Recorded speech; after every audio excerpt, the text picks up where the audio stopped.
Ah ben, regardons ça, la belle visite. Ben, bienvenue dans mon channel. Écoutez, aujourd'hui, on va lire La montée des luttes contre le sexisme. On est rendu à la page 27 sur 36. Fait que j'ai bon espoir qu'on va terminer le document de perspective aujourd'hui. Puis je suis en train de considérer qu'est-ce que je vais lire les prochains jours. Puis je me dis peut-être que je peux choisir un des textes de base, comme genre le marxisme, blablabla, pour commencer, ou je pourrais, mettons, lire le livre, des livres pas trop longs comme, mettons, Socialisme utopique et Socialisme scientifique, que j'adore. Je trouve que c'est un livre qui m'a vraiment fait comprendre plusieurs affaires. Fait que je vais considérer ça. Puis on se reverra demain, qu'est-ce qu'on va choisir au final. C'est certain que si vous suivez mon stream sur Twitch, ben on peut toujours en discuter. Je pourrais faire un vote, blablabla. Mais en ce moment, tu sais, ça fait 4-5 jours. En fait, ça c'est quoi, l'épisode 4-5? Épisode 5, fait que ça fait 5 streams que je fais. Mon stream est encore vide, mais éventuellement, j'espère qu'il va y avoir un peu plus de monde. C'est pas grave. Je le fais en fait pour mes camarades qui ont des problèmes d'apprentissage, dyslexie, ont de la misère à se concentrer sur la lecture des textes. Donc, ça, c'est la vraie raison de la formation de ces streams-là, pour ces enregistrements-là, pour que les camarades y aient quelque chose pour les aider à considérer la théorie. Mais pour le reste de nous autres, ben, je peux lire pas mal n'importe quoi. Puis, c'est ça. Alors, hier, on a parlé des syndicats. On a parlé du mouvement étudiant aussi, des bons coups, des mauvais coups, des limitations, des leçons à apprendre. Aujourd'hui, on va parler des luttes féministes. Donc, on voit à l'écran le mouvement MeToo, effectivement, qui a été très significatif dans l'histoire des luttes modernes au Québec. Et le texte s'appelle La montée des luttes contre le sexisme. Alors, sans plus tarder, allons-y, camarades, plongeons dans ce texte. De 2008 à 2015, les infractions sexuelles déclarées ont augmenté d'environ 9% au Québec pour s'établir à 5 806 cas en 2015. Le nombre officiel d'agressions sexuelles commises dans un contexte conjugal est en hausse constante depuis 2005, en particulier dans le nord du Québec. En 2014, des cas d'agression sexuelle dans les universités poussent des organisations étudiantes et certaines institutions postsecondaires à mettre sur pied des campagnes de sensibilisation sur le consentement sexuel. En automne 2014, 8 femmes de partout au Canada accusent un ex-animateur de radio de la CBC, Gian Gomeshi, d'agression sexuelle. 2 journalistes canadiennes lancent le hashtag #BeenRapeNeverReported en soutien aux victimes présumées. Le regroupement des centres d'aide et de lutte contre les agressions à caractère sexuel, les CALAC, le traduit par hashtag agression non dénoncée. Des milliers de femmes racontent leur agression par le biais des hashtags. En octobre 2015, une crise éclate à Val-d'Or suite à la diffusion d'un reportage sur le harcèlement et les agressions sexuelles dont plusieurs femmes et hommes autochtones sont victimes de la part des policiers de la SQ. L'enquête du SPVM ne débouche sur aucune accusation criminelle, mais fait état de pratiques policières discriminatoires et de l'existence d'un racisme systémique au sein des forces de l'ordre à l'égard des Autochtones. Un racisme systémique qu'on n'est même pas encore capable d'avouer publiquement quand le SPVM lui-même en parle dans ses propres rapports internes, v'là 5 ans. C'est vraiment ridicule. Les Calacs lancent le hashtag On vous croit, grâce auquel nombre de personnes relayant le mot-clic indiquent clairement qu'elles croient au récit, au témoignage, au vécu des victimes. Selon le service de police de la ville de Montréal, le SPVM, les plaintes pour agression sexuelle augmentent de 17% entre 2014 et 2015, ce qui est très significatif. En octobre 2016, plus de 500 personnes, dont la porte-parole de QS, Manon Massé, se rassemblent devant une résidence de l'Université Laval où un étudiant a agressé sexuellement plusieurs femmes. La ministre libérale de la condition féminine, Lise Thériault, se déclare alors féministe. Ouf, ouais, mais ça c'était cringe. Parce qu'il y a plein de candidates libérales qui se sont dit qu'ils n'étaient pas féministes ou c'était du féminisme bourgeois. Fait que ça, c'était vraiment pas facile. Bienvenue à mon auditeur auditrice dans mon channel. On est en train de lire un texte qui s'appelle La montée des luttes contre le sexisme. Puis on vient de commencer.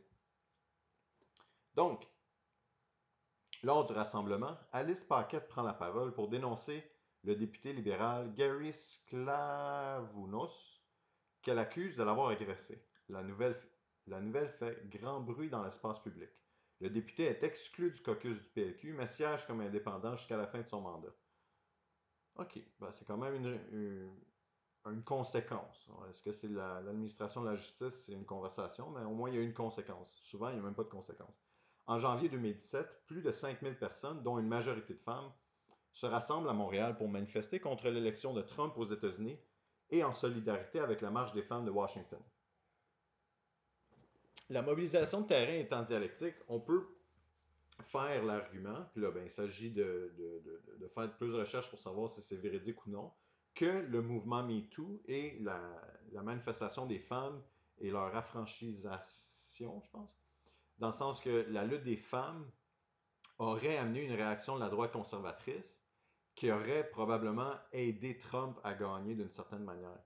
Mais ça, c'est genre un argumentaire qui est très très faible parce que j'ai aucune preuve que c'est ça qui est arrivé dans les faits. Mais c'est une théorie. C'est une théorie. Donc je mets une hypothèse que c'est peut-être ça qui est arrivé. Puis je trouve ça intéressant de le considérer. Parce qu'il y a tout le temps une réaction puis une contre-réaction. Alors ici, il y a eu des agressions sexuelles, une mobilisation de masse des femmes partout avec le hashtag MeToo. Donc, je suis en train de considérer dans ma tête la contre-réaction à ça.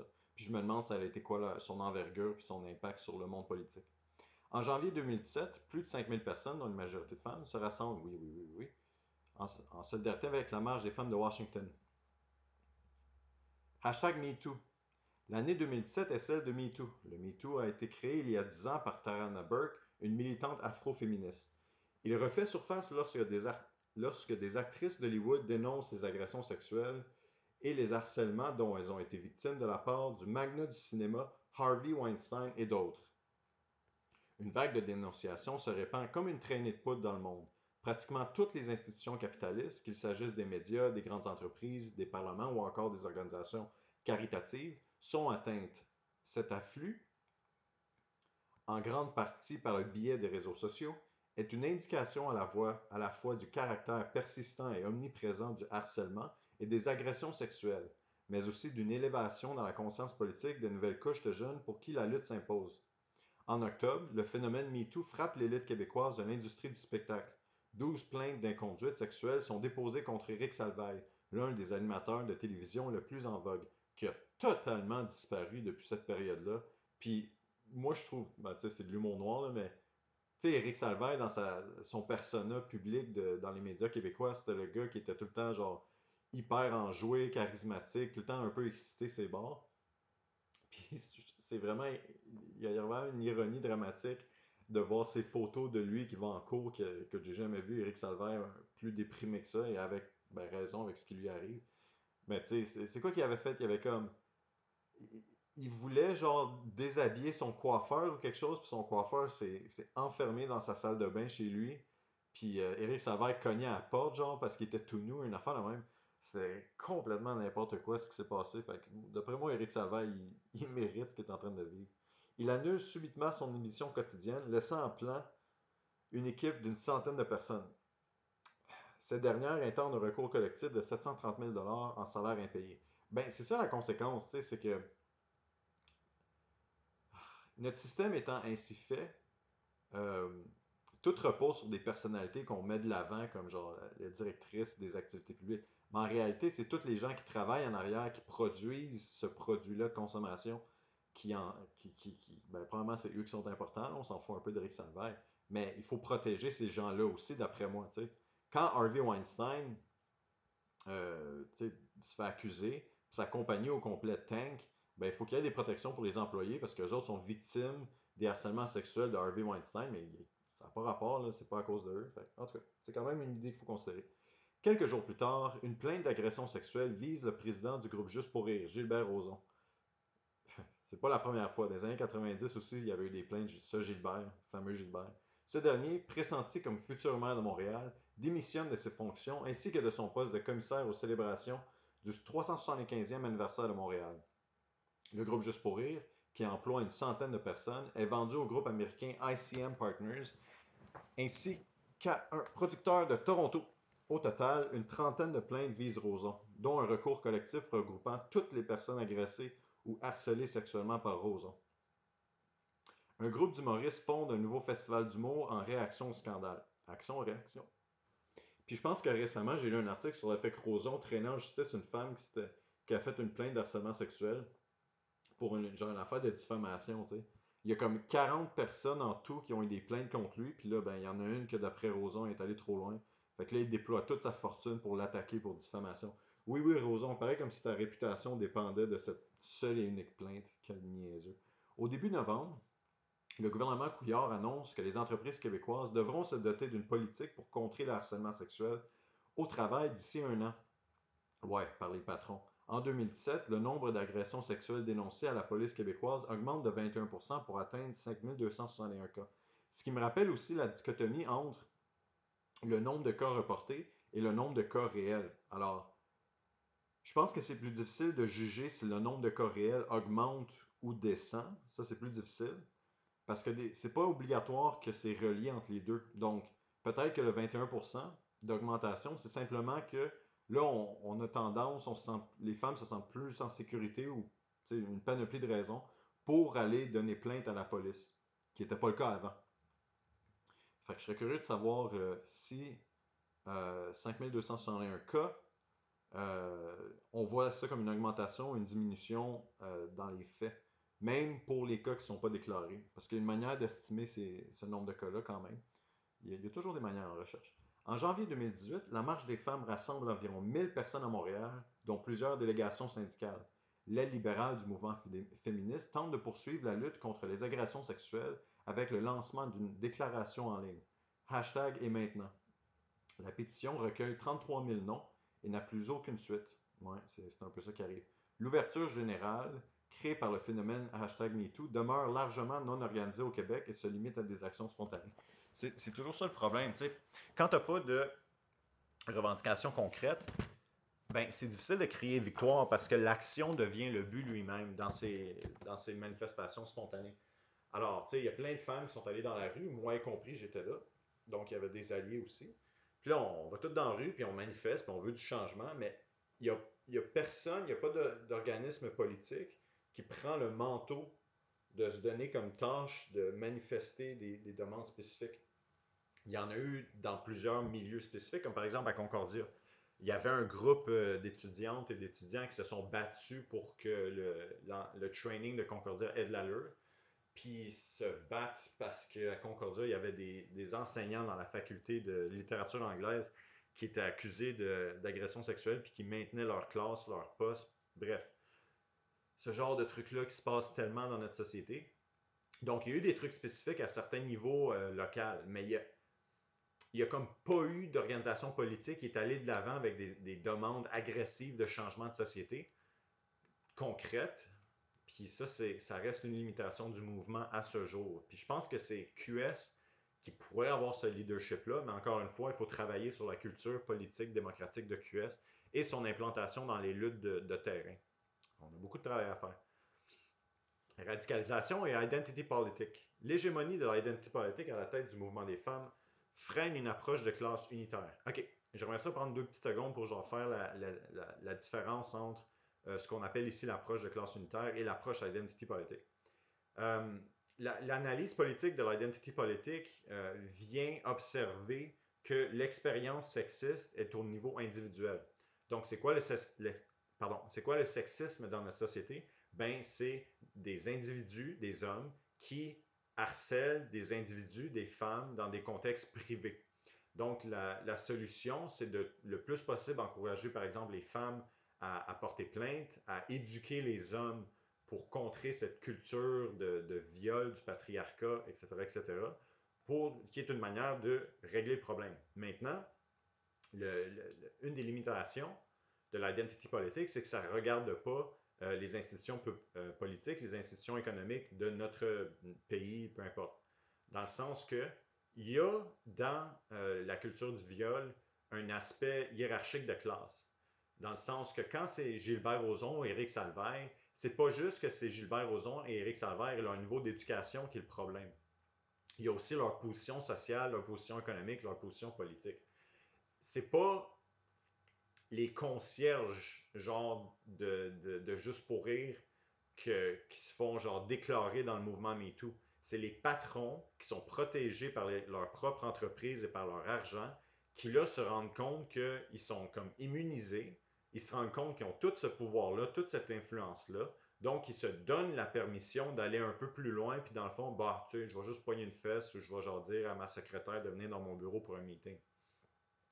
Donc, la partie qui va par-dessus l'identité politique, qui est au niveau individuel, c'est de dire, ben vous regardez cette relation hiérarchique entre boss et employé, ben ça, c'est la cause qui contribue, ça, c'est une cause qui contribue à la culture du viol qu'on a dans notre société. Donc, une partie de la solution doit venir à un changement systémique et à un système alternatif que nous, ben, c'est le socialisme, là, parce que dans le fond, si on élimine la classe des propriétaires, la classe capitaliste, et que tout le monde devient des travailleurs dans la compagnie, puis qu'il y a une démocratie ouvrière, ben, ça élimine complètement, ben, premièrement, les riches, donc il n'y a plus de milliardaires, et deuxièmement, les grands propriétaires riches d'entreprises qui ont tous les pouvoirs et toutes les décisions, puis tout l'impact politique, l'influence et tout ce qu'on veut. C'est pour ça que la lutte de classe s'inscrit dans la lutte contre l'harcèlement sexuel. Fait que je voulais rapidement faire le contraste à l'identité politique, c'est l'approche de classe. Même si, d'une certaine manière, ils s'intersectent, c'est certain que tout le monde, je pense, est d'accord pour dire que les harcèlements sexuels au niveau personnel, euh, c'est non. Là. Je veux dire, il faut aussi faire la promotion de l'éducation pour résoudre le problème, mais il faut aussi aller plus loin si on veut finalement régler le problème à la source. Continuons. La polarisation politique des dernières années a notamment entraîné deux schismes à la Fédération des femmes du Québec, jadis un acteur important du mouvement. La fuite en avant de la FFQ dans l'identité politique concernant le port du voile et l'agentivité des travailleuses du sexe constitue l'un des éléments qui l'ont empêché de jouer un rôle actif dans les développements de la dernière période.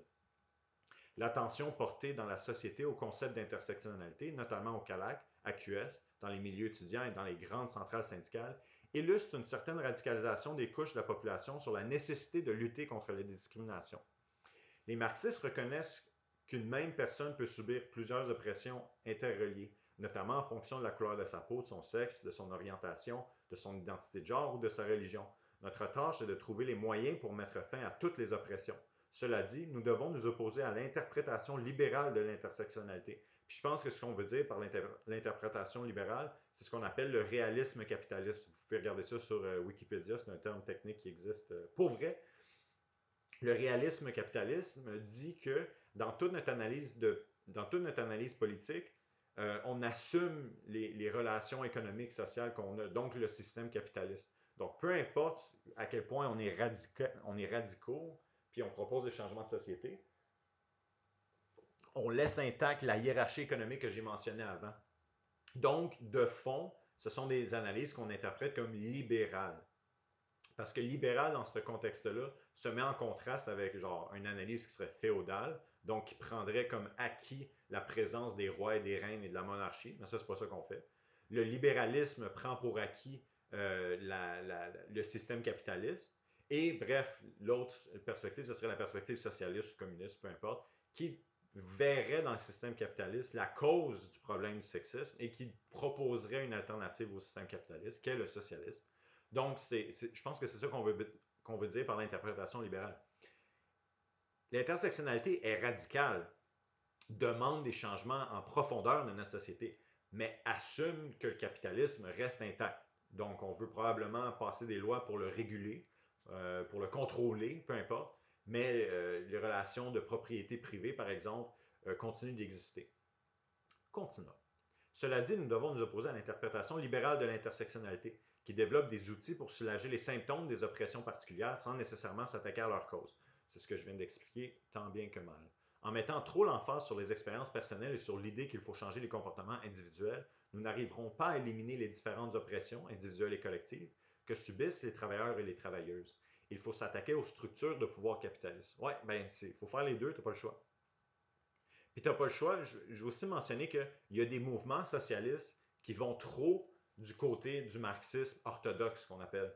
Ou est-ce qu'ils vont dire que ça n'a rien à voir avec l'intersectionnalité, on n'a même pas besoin de prononcer le mot dans nos meetings, blablabla, parce que c'est toute une lutte de classe. Mais en réalité, tu sais, éliminer le capitalisme résout une bonne partie du problème, parce que ça élimine l'espèce de débalancement de pouvoir vis-à-vis une femme, genre employée qui n'a pas beaucoup d'argent, et le patron de l'entreprise qui est multimilliardaire. Tu sais. Quand tu élimines ça, ben, au moins tu mets ça sur un niveau qui est plus accessible, puis on peut se battre plus facilement. Mais ça ne veut pas dire que le problème se fait éliminer automatiquement. Alors je trouve que autant que le libéralisme radical qui assume le capitalisme est problématique, je trouve aussi que le marxisme orthodoxe qui se laisse pas, qui se donne pas la peine d'analyser le rôle de l'éducation dans notre culture militante, ben dans le fond c'est aussi problématique.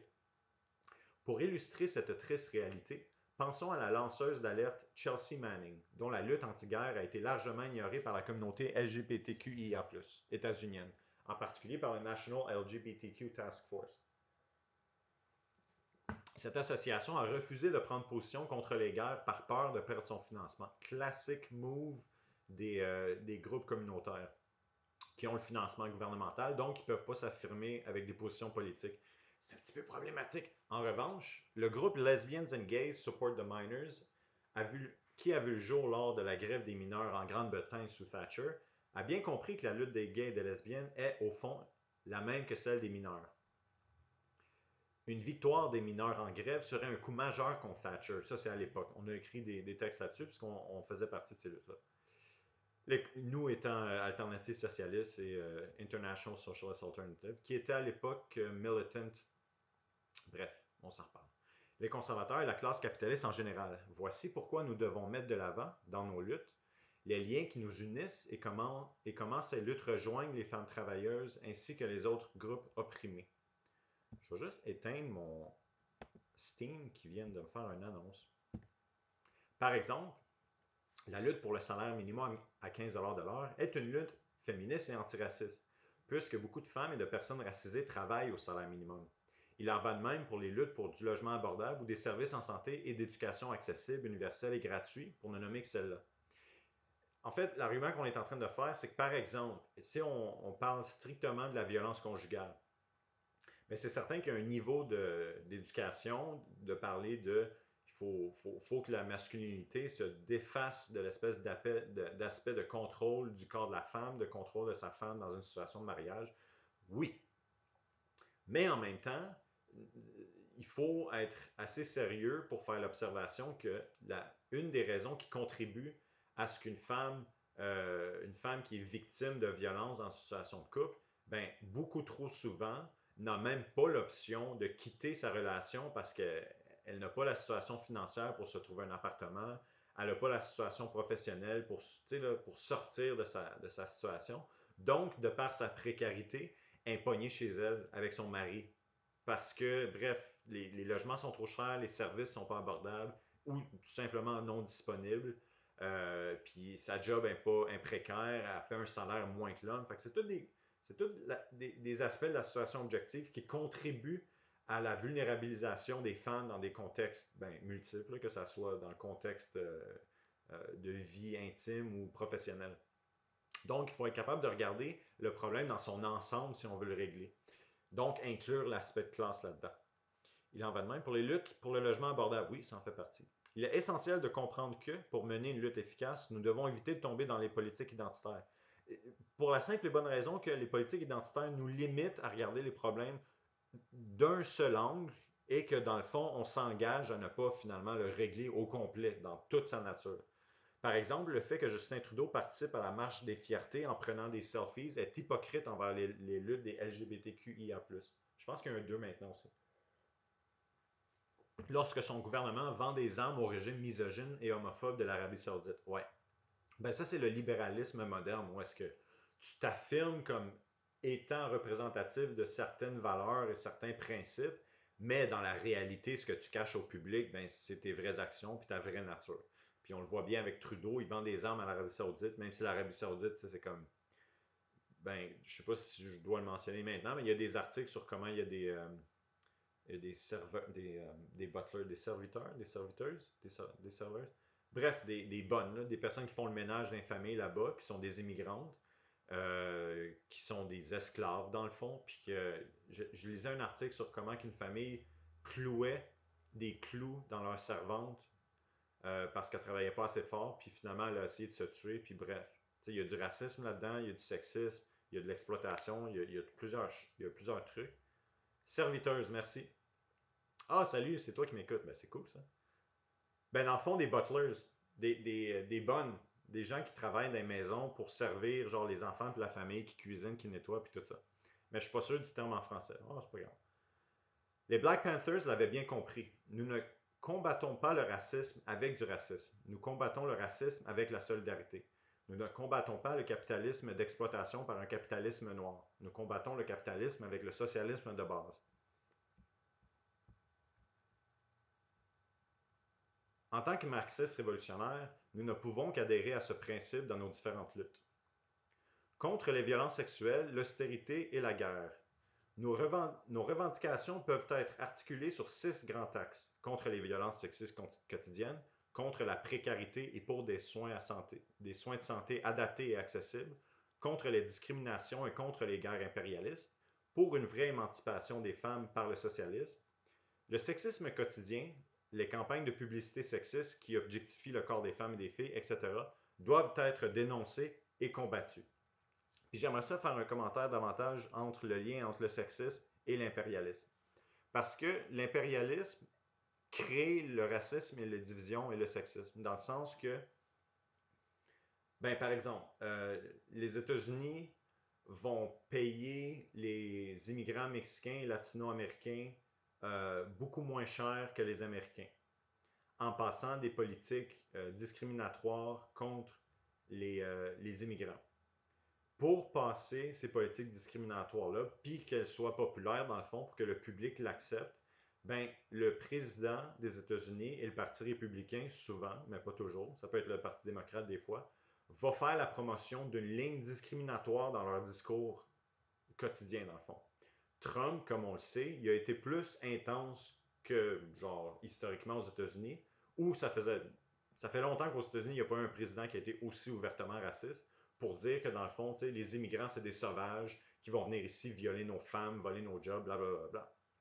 Donc, on voit bien l'interrelation entre les intérêts matériels des capitalistes américains, le discours raciste et sexiste, et bref, le sexisme personnel au niveau individuel de la société. Parce qu'il y a beaucoup de gens qui, à travers leur écoute des médias, des films et tout ça, ben, apprennent ce qui est normal dans leur vie de tous les jours. C'est comme, ah, tu sais, maintenant que Trump, à chaque jour, il est à la TV puis il traite, je sais pas, là, les immigrants de voleurs de job ou whatever, ben là, tu te sens soudainement plus en sécurité de dire ça dans ton aire de travail, avec ta famille à Noël ou peu importe. Donc, l'action individuelle a été influencée par le discours politique, qui lui-même est influencé par les intérêts des capitalistes derrière le support des partis politiques. C'est un peu la même chose avec Legault. Mais Legault, il s'y prend par le contraire. Au lieu d'aller discriminer ouvertement contre les immigrants, quoi qu'il le fait quand même, il va plus mettre l'accent sur le nationalisme des Québécois. Donc, au lieu de dire les immigrants sont X, Y, Z, il va dire nous, on aime bien les blancs francophones. Ah, eux autres, c'est des vrais. Ils vont s'intégrer au Québec, puis ils vont être bien, bien cool, puis on les aime bien. Surtout ceux qui sont bien éduqués, tu sais. C'est la même stratégie, mais elle passe mieux parce qu'elle est soi-disant plus positive. Donc, c'est du nationalisme mou basé sur une identité du Québécois francophone, comme nous, on va faire une charte, puis on va essayer de définir on va articuler notre identité, puis on va provoquer un débat de société sur qui on est, mais le but est le même. Le but, c'est de faire la différenciation entre nous et l'immigration pour que quand on fasse des politiques d'immigration où est-ce qu'on va baisser leur salaire, ben, la population at large va comme l'accepter d'emblée parce on va déjà être préparé à considérer l'immigrant comme quelqu'un de différent qui ne mérite pas les mêmes droits que nous. Alors, tout ça est interrelié. Et on voit bien ici comment, en parlant des campagnes de publicité sexiste, il y a une interrelation tellement évidente entre les intérêts capitalistes des propriétaires de compagnies qui font des publicités et le sexisme et la création et la reproduction du sexisme dans notre société. Le corps de la femme est un bien qu'on peut exploiter à profit et c'est ça l'exploitation sexiste des annonces. On exploite le corps de la femme pour maximiser la profitabilité des entreprises et de leurs biens qu'ils essayent de vendre à la population. Mais c'est la même affaire. C'est les priorités du marché qui viennent reproduire le sexisme dans notre société. Puis après ça, on normalise ce sexisme-là qui rend presque normal les conversations où est-ce que les hommes parlent seulement du corps des femmes. Parce que dans notre contexte sociétal, le corps des femmes est constamment mis en évidence dans toutes les images, tous les discours, tout le temps. Fait que nous autres, ben, en tant qu'humains qu'on vit dans une société, bon, on joue les règles de la game, de la société dans laquelle on vit, de ce qui est normal et de ce qui ne l'est pas. Donc, le capitalisme et le sexisme ont des liens très, très, très forts avec l'un l'autre qu'il faut combattre. Les mesures d'austérité mises en place par une succession de gouvernements néolibéraux nuisent tout particulièrement aux femmes. Ben oui. Les coupes et les attaques que subissent régulièrement les centres de la petite enfance, les CPE, sont un exemple parmi tant d'autres. Bien que le droit à l'avortement soit rarement mis en danger au Québec, l'avortement doit rester accessible. Des quotas imposés par les politiques d'austérité ou l'absence de cliniques sécuritaires dans certaines régions éloignées rendent parfois l'avortement inaccessible. La contraception devient coûteuse et parfois difficile à obtenir pour certaines femmes. Nous devons renoncer l'instrumentalisation du féminisme dans des luttes racistes. Nous devons, dénoncer l'instrumentalisation du féminisme dans les luttes racistes et islamophobes. Absolument. Puis ça, je pense que c'est important de mettre de l'avant l'idée que c'est pas parce que légalement on a le droit à l'avortement au Québec que toutes les femmes ont accès à l'avortement. Et dans le fond, on est mieux de parler de l'accès à l'avortement si on est pour vraiment résoudre la demande et de donner ce droit-là, si on veut, à toutes les femmes. C'est un peu comme dire que ben, tout le monde a accès, entre parenthèses, au logement au Québec.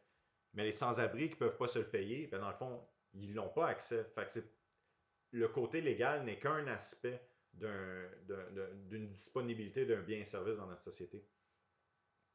La même chose avec la pilule du lendemain. T'sais.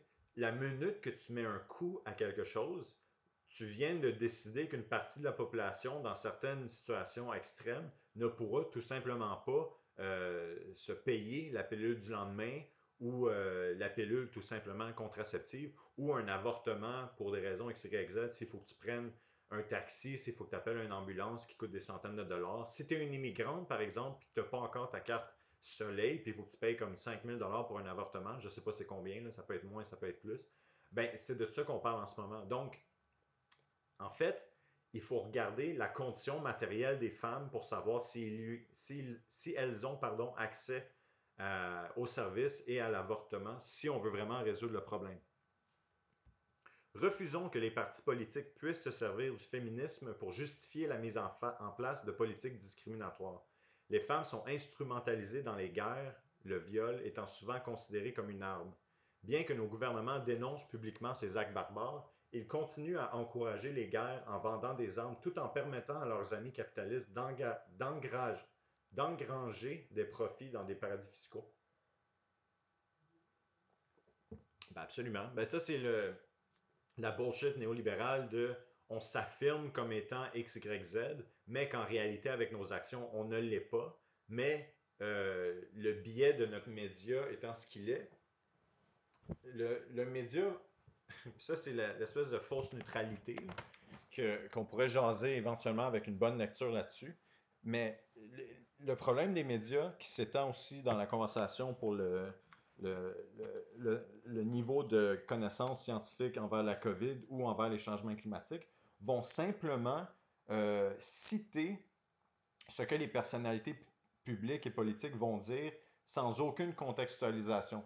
Alors, par exemple, on va lire à Radio-Canada ou à n'importe quel autre centre de médias de masse, François Legault a dit aujourd'hui blablabla, blablabla, bla, bla, bla.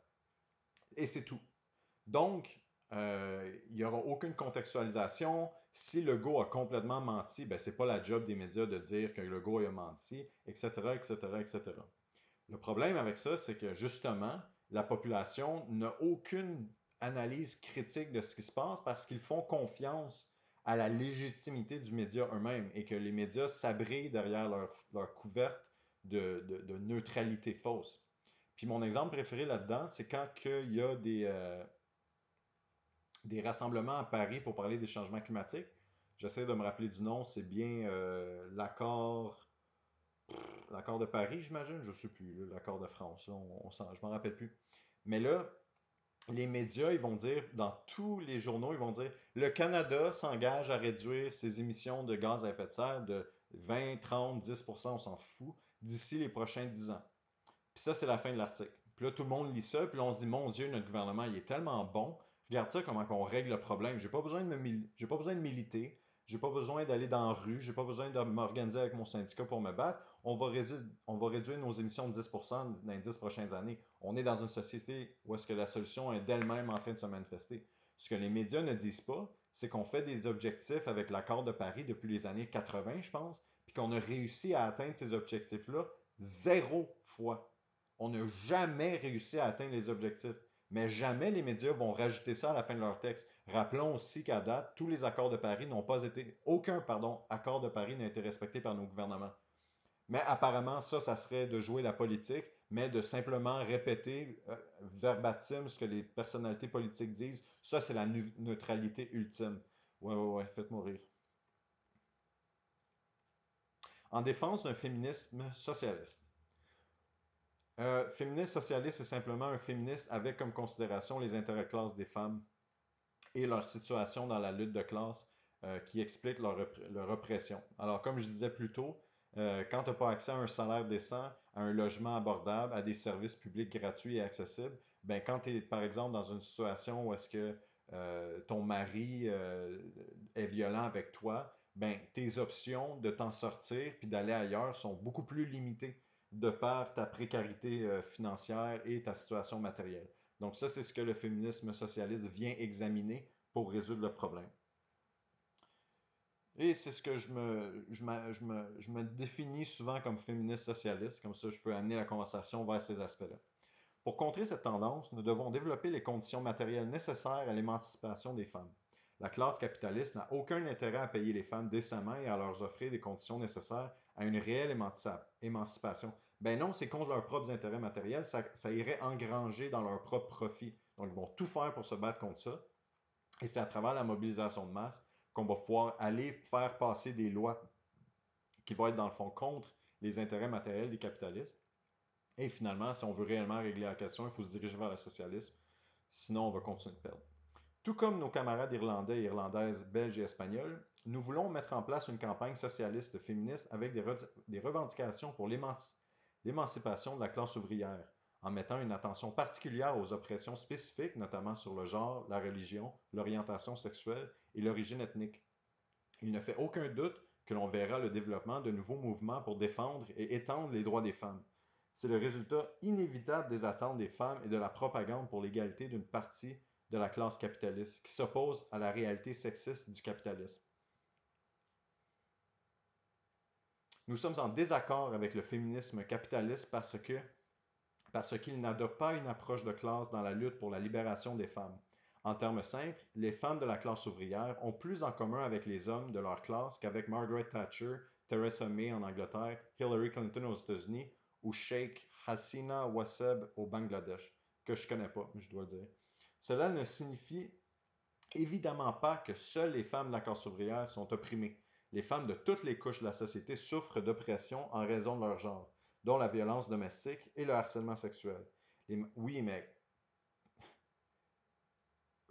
c'est pas la même game, là, parce que, écoute bien, quand tu es millionnaire, puis tu baignes dans l'argent, ben là, écoute, tu peux te payer, tu peux sortir de là, payer une maison, payer une thérapie, tu peux payer un service de sécurité personnelle si tu te sens pas en sécurité, armé avec des AK-47, tu sais, tu fais ce que tu veux. Tu peux pogner l'avion puis changer de continent le lendemain.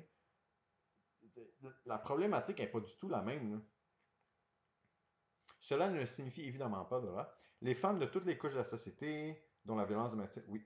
Les marxistes ne suggèrent aucunement que la lutte contre le sexisme doive être reportée sous le prétexte que ce ne serait qu'après le renversement du capitalisme qu'il faudrait s'en occuper. Au contraire, il est vital que tous les aspects de l'oppression des femmes soient combattus dès maintenant, y compris le harcèlement et les abus sexuels. C'est ce qu'on appelle l'approche transitoire. Tu vas à la classe ouvrière avec le niveau politique à laquelle elle est, donc, ici, on parle de MeToo. Donc, MeToo veut genre, protéger les femmes et arrêter le harcèlement sexuel dans toutes les sphères de la société. Parfait. On prend ça comme revendication centrale. Ensuite, on propose des avenues stratégiques pour aller chercher cette victoire-là à tous les niveaux. Et si on fait notre job comme du monde, ben, on amène les manifestations spontanées à aller se battre pour des revendications concrètes, à aller gagner. Et à travers ce combat-là, ben, c'est à travers la lutte que les gens réalisent qu'il y a un conflit de classe. Parce que c'est à travers la lutte qu'on se rend compte que la police est contre toi, que le gouvernement est contre toi, que les compagnies sont contre toi, que tes patrons sont contre toi, etc., etc., etc., etc. Et plus on fait aussi la conscience de classe, plus on peut faire des demandes de plus en plus intéressantes d'émancipation.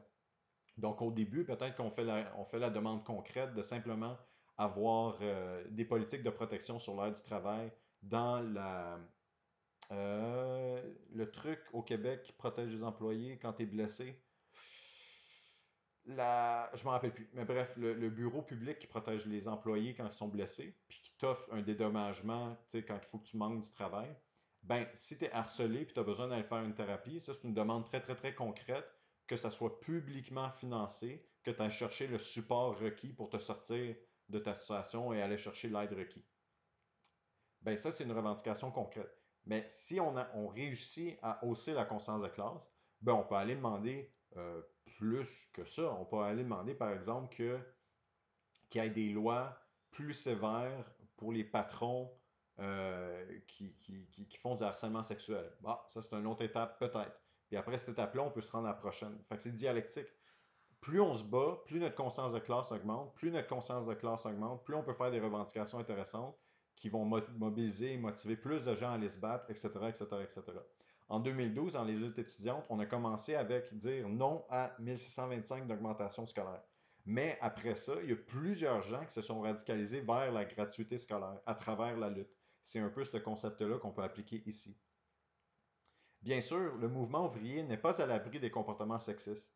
Il est vital que les marxistes luttent pour que tous ces cas soient traités dans le cadre d'une campagne de lutte de la classe laborieuse pour l'égalité des femmes. La classe des travailleurs et des travailleuses a le pouvoir potentiel de mettre fin à ce système capitaliste corrompu et sexiste. Mais cela ne sera pas possible que sur une base de lutte unitaire des femmes et des hommes de la classe travailleuse. On ne peut y parvenir en ignorant ou en minimisant le sexisme. Il faut le combattre consciemment. Ouais, donc, considérer que c'est dans l'intérêt des hommes de la classe ouvrière de se battre auprès des femmes pour les revendications concrètes pour dealer avec le problème. Pourquoi? Parce que à travers ces luttes-là, on se bat contre les intérêts des capitalistes, le contrôle démocratique du gouvernement bourgeois, etc., etc., etc. Donc, une attaque contre la classe capitaliste est une victoire pour la classe ouvrière au grand complet. Si ton syndicat il y a une victoire écrasante pour une lutte antisexiste, ben, ça veut dire que tu as maintenant un corps syndical qui est capable, qui a l'expérience et les bonnes stratégies pour se battre et gagner contre le gouvernement. Puis toi, en tant qu'homme, après ça, s'il y a un problème qui n'affecte que toi, ben félicitations, tu as un syndicat qui va se battre fucking fort pour aller se battre pour tes droits à toi. Ce qui est largement à ton avantage. Fait que l'unité dans les luttes, c'est excessivement important et ça nous dirige vers des victoires de la classe ouvrière. Ce n'est qu'à notre avantage que d'aller dans cette direction-là. Ben oui, on a le temps pour un autre texte, camarade. Ça fait seulement 45 minutes que je suis dans ce stream-là. Petite gorgée d'eau. Montée de la droite identitaire et de la xénophobie. Ah, là, on va parler de la CAQ, de Trump, le retour aux tendances fascisantes et de la droite identitaire qui a commencé avec le PQ, avec la Charte des droits et libertés. Puis, c'était quoi déjà le village dans le nord du Québec, là, qui était là, tout le monde en parle, puis il était islamophobe, puis c'était un clown, là. Oakensfield, un affaire de même. Ah, je me rappelle plus, j'aimerais ça m'en rappeler. Durant les premières années, la polarisation politique de la société québécoise s'est notamment manifestée par l'affirmation ouverte et décomplexée de discours nationalistes identitaires, xénophobes et racistes. La Charte des valeurs québécoises, et voilà. Durant son court mandat de 18 mois, le PQ de Pauline Marois passe d'un discours de gauche à celui d'un nationalisme identitaire. Après avoir récolté l'appui populaire du printemps érable en 2012, le PQ tente de récupérer l'électorat séduit par les positions culturelles conservatrices de la CAQ. À l'automne 2013, le PQ présente son projet de charte des valeurs québécoises et en fait l'enjeu d'une élection précipitée en avril 2014. Cette charte propose notamment de prohiber le port des signes religieux ostentatoires par tout le personnel de l'État, ce qu'on appelle la création d'un wedge issue. Le wedge issue, c'est comme la création par l'élite d'un problème qui n'était pas là, dans l'optique de séparer l'électorat et de se faire un positionnement politique et d'aller chercher du support. Ça, je pense que c'est un bel exemple de wedge issue parce qu'absolument personne ne se plaignait de signes religieux dans l'État nulle part. À part genre des craqués mentales que eux autres sont jamais satisfaits anyway, à moins qu'il n'y ait plus un seul ou une seule musulmane dans notre société. Mais on se comprend bien qu'on ne devrait pas écouter ces gens-là pour faire nos politiques publiques. Cette campagne de division vise particulièrement les femmes musulmanes qui portent le voile. Oui, si c'est bien une cause de nos problèmes de société, c'est les femmes professeurs dans nos écoles primaires qui portent le voile. Oui, oui, oui, tous les problèmes de notre société, c'est de leur faute. Maudite bande de sang, en tout cas. Or, à peine 3,5% de la population du Québec est de confession musulmane, dont à peine 40% vont à la mosquée. Donc ça veut dire que 1,5% de la population du Québec vont dans les mosquées. Ouais. Pour l'infime partie des femmes qui subissent une pression pour porter le voile, l'interdire ne va qu'augmenter leur isolement parce qu'ils vont perdre leur job, puis ils vont encore plus se faire isoler dans la société. Ils vont être victimes de leur mari parce qu'ils vont être pognés à rester chez eux puis à dépendre de leur mari pour le financement de leur vie. Donc, dans le fond, c'est anti-féministe de faire l'espèce de charte des blablabla, des droits et libertés du PQ. Et que c'est raciste. Le chef de la CAQ, François Legault, appuie le projet de charte, mais émet des réserves. Wow, quelle résistance exemplaire de notre premier ministre. Le chef des libéraux, Philippe Couillard, le dénonce et l'interprète comme une tentative de relancer le projet de séparation du Québec. Parce que c'est ça le but du PQ, mais sur une base bourgeoise. En septembre, plusieurs milliers de personnes, en tout cas, je vais, je vais, je vais articuler en langage impérialiste la lutte qu'on est en train de voir avec la CAQ, le PQ et le libéral à ce niveau-là. Le Québec est encore sous l'emprise de capitalisme anglophone et de capitalisme américain, dans le sens que quelque chose comme, je sais pas, là, de 40 à 60% de nos compagnies sont étrangères. Ça veut dire que notre marché québécois est sous contrôle du capitalisme qui est non québécois. Le Parti québécois, en tentant de faire la promotion du nationalisme genre xénophobe, puis tout le kit, essaye de normaliser l'idée qu'on devrait acheter de nos propres compagnies et non des compagnies américaines et des compagnies canadiennes anglaises. Parce qu'on veut encourager notre société à fleurir.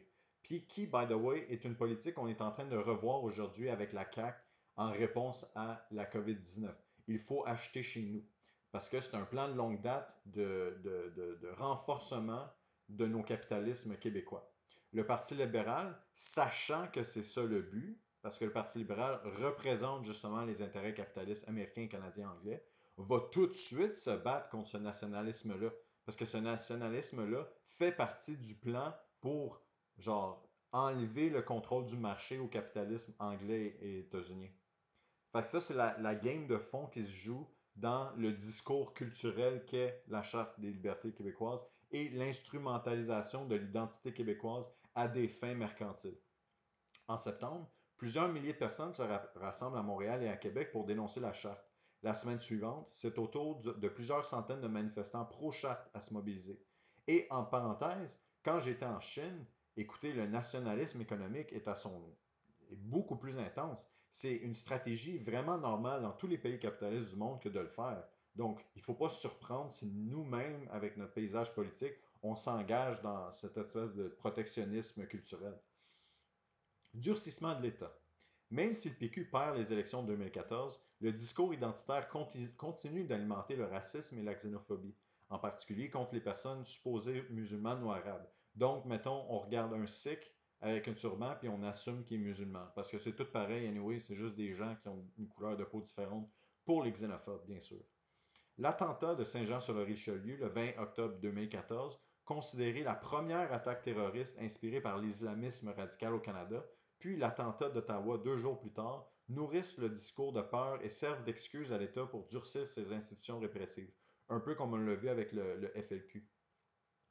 Au printemps 2015, une nouvelle loi antiterroriste, C-51, est adoptée à la Chambre des communes. Elle étend et facilite le mandat des services secrets et s'applique à toute entrave au fonctionnement d'infrastructures essentielles, grève comprise, au nom de la sécurité nationale. Donc ça veut dire que à cause d'une attaque terroriste faite genre par quelqu'un qui est opprimé dans notre société par notre discours culturel anti-musulman, raciste, etc., etc., l'État en profite pour passer des lois contre la gauche au complet qui remet en question la légitimité de l'État et de sa relation capitaliste avec les citoyens. C'est la classique dans le fond. Et là, on voit ici que les grèves sont inclus dans ce projet de loi-là. Donc, les syndicats sont attaqués parce que les syndicats sont des organes de lutte de la classe ouvrière. Or que la lutte de classe, c'est transparent quand on sait où regarder. En mars, le Centre de prévention de la radicalisation menant à la violence est inauguré à Montréal. Ce centre s'intéresse notamment aux groupes anticapitalistes. Non, pour vrai, je suis surpris. Le mois suivant, deux jeunes cégepiens et cégepiennes sont accusés d'une série d'infractions terroristes. Le couple passe 2 ans et demi en détention avant d'être déclaré non coupable.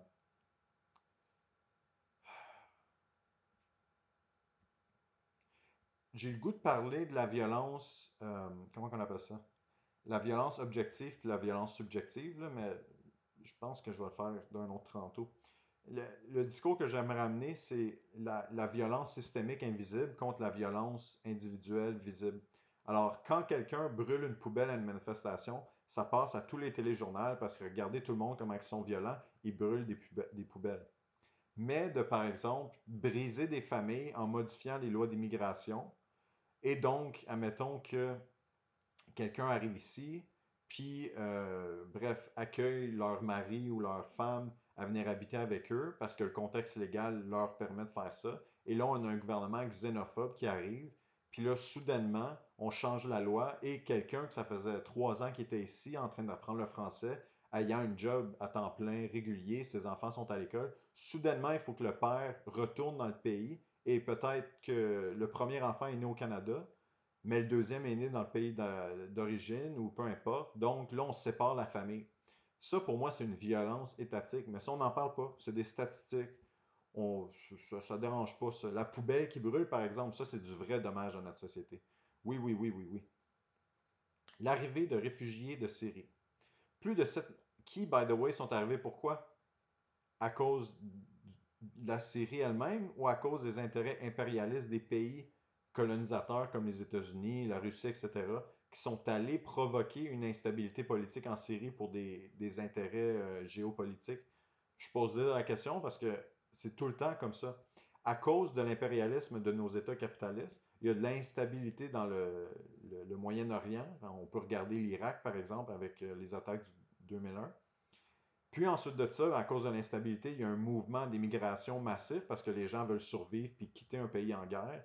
Puis nous autres, quand ils arrivent ici, on les considère comme des moins que rien, puis on leur dit de revenir dans leur pays, même si c'est nous-mêmes, de par notre action politique, qu'on a créé la problématique dans leur pays. C'est comme un double slap d'en face, dans le fond. Plus de 7500 personnes réfugiées syriennes arrivent au Québec en 2015 et 2016. Le discours raciste prenne alors de l'importance. Ben oui, opposant la situation des plus pauvres aux supposés privilèges octroyés aux réfugiés. Les stations de radio-poubelle de droite de la ville de Québec, qui diffusent des messages réactionnaires et haineux depuis 20 ans, surfent sur cette vague de la xénophobie. Puis on comprend bien que les radios de droite reproduisent le discours qui met de l'avant les intérêts des capitalistes. Donc, encore une fois, on va aller blâmer les immigrants pour tous les problèmes de l'État, pour couper leurs services, premièrement, faut pas que le budget de l'État se fasse investir dans ces personnes-là, parce que sinon, on va falloir financer les projets de l'État, puis ça peut représenter des taxes. Et deuxièmement, avec le discours xénophobe, on peut se permettre d'exploiter ces gens-là qui arrivent avec des jobs en dessous de la table, avec aucune protection, avec des salaires plus bas, avec des menaces des sacrés à pas, puis après ça, il faut qu'ils rentrent dans leur pays, blablabla. Bla, bla, bla. Fait que les radios poubelles jouent ce rôle-là de culturel de pousser les intérêts xénophobes capitalistes. C'est magnifique. Une station embauche même l'auteur de la charte, le péquiste Bernard Drinville, comme animateur. Un vrai clown, ce Bernard Drinville-là. Je suis même pas capable de l'écouter plus qu'une seconde et demie.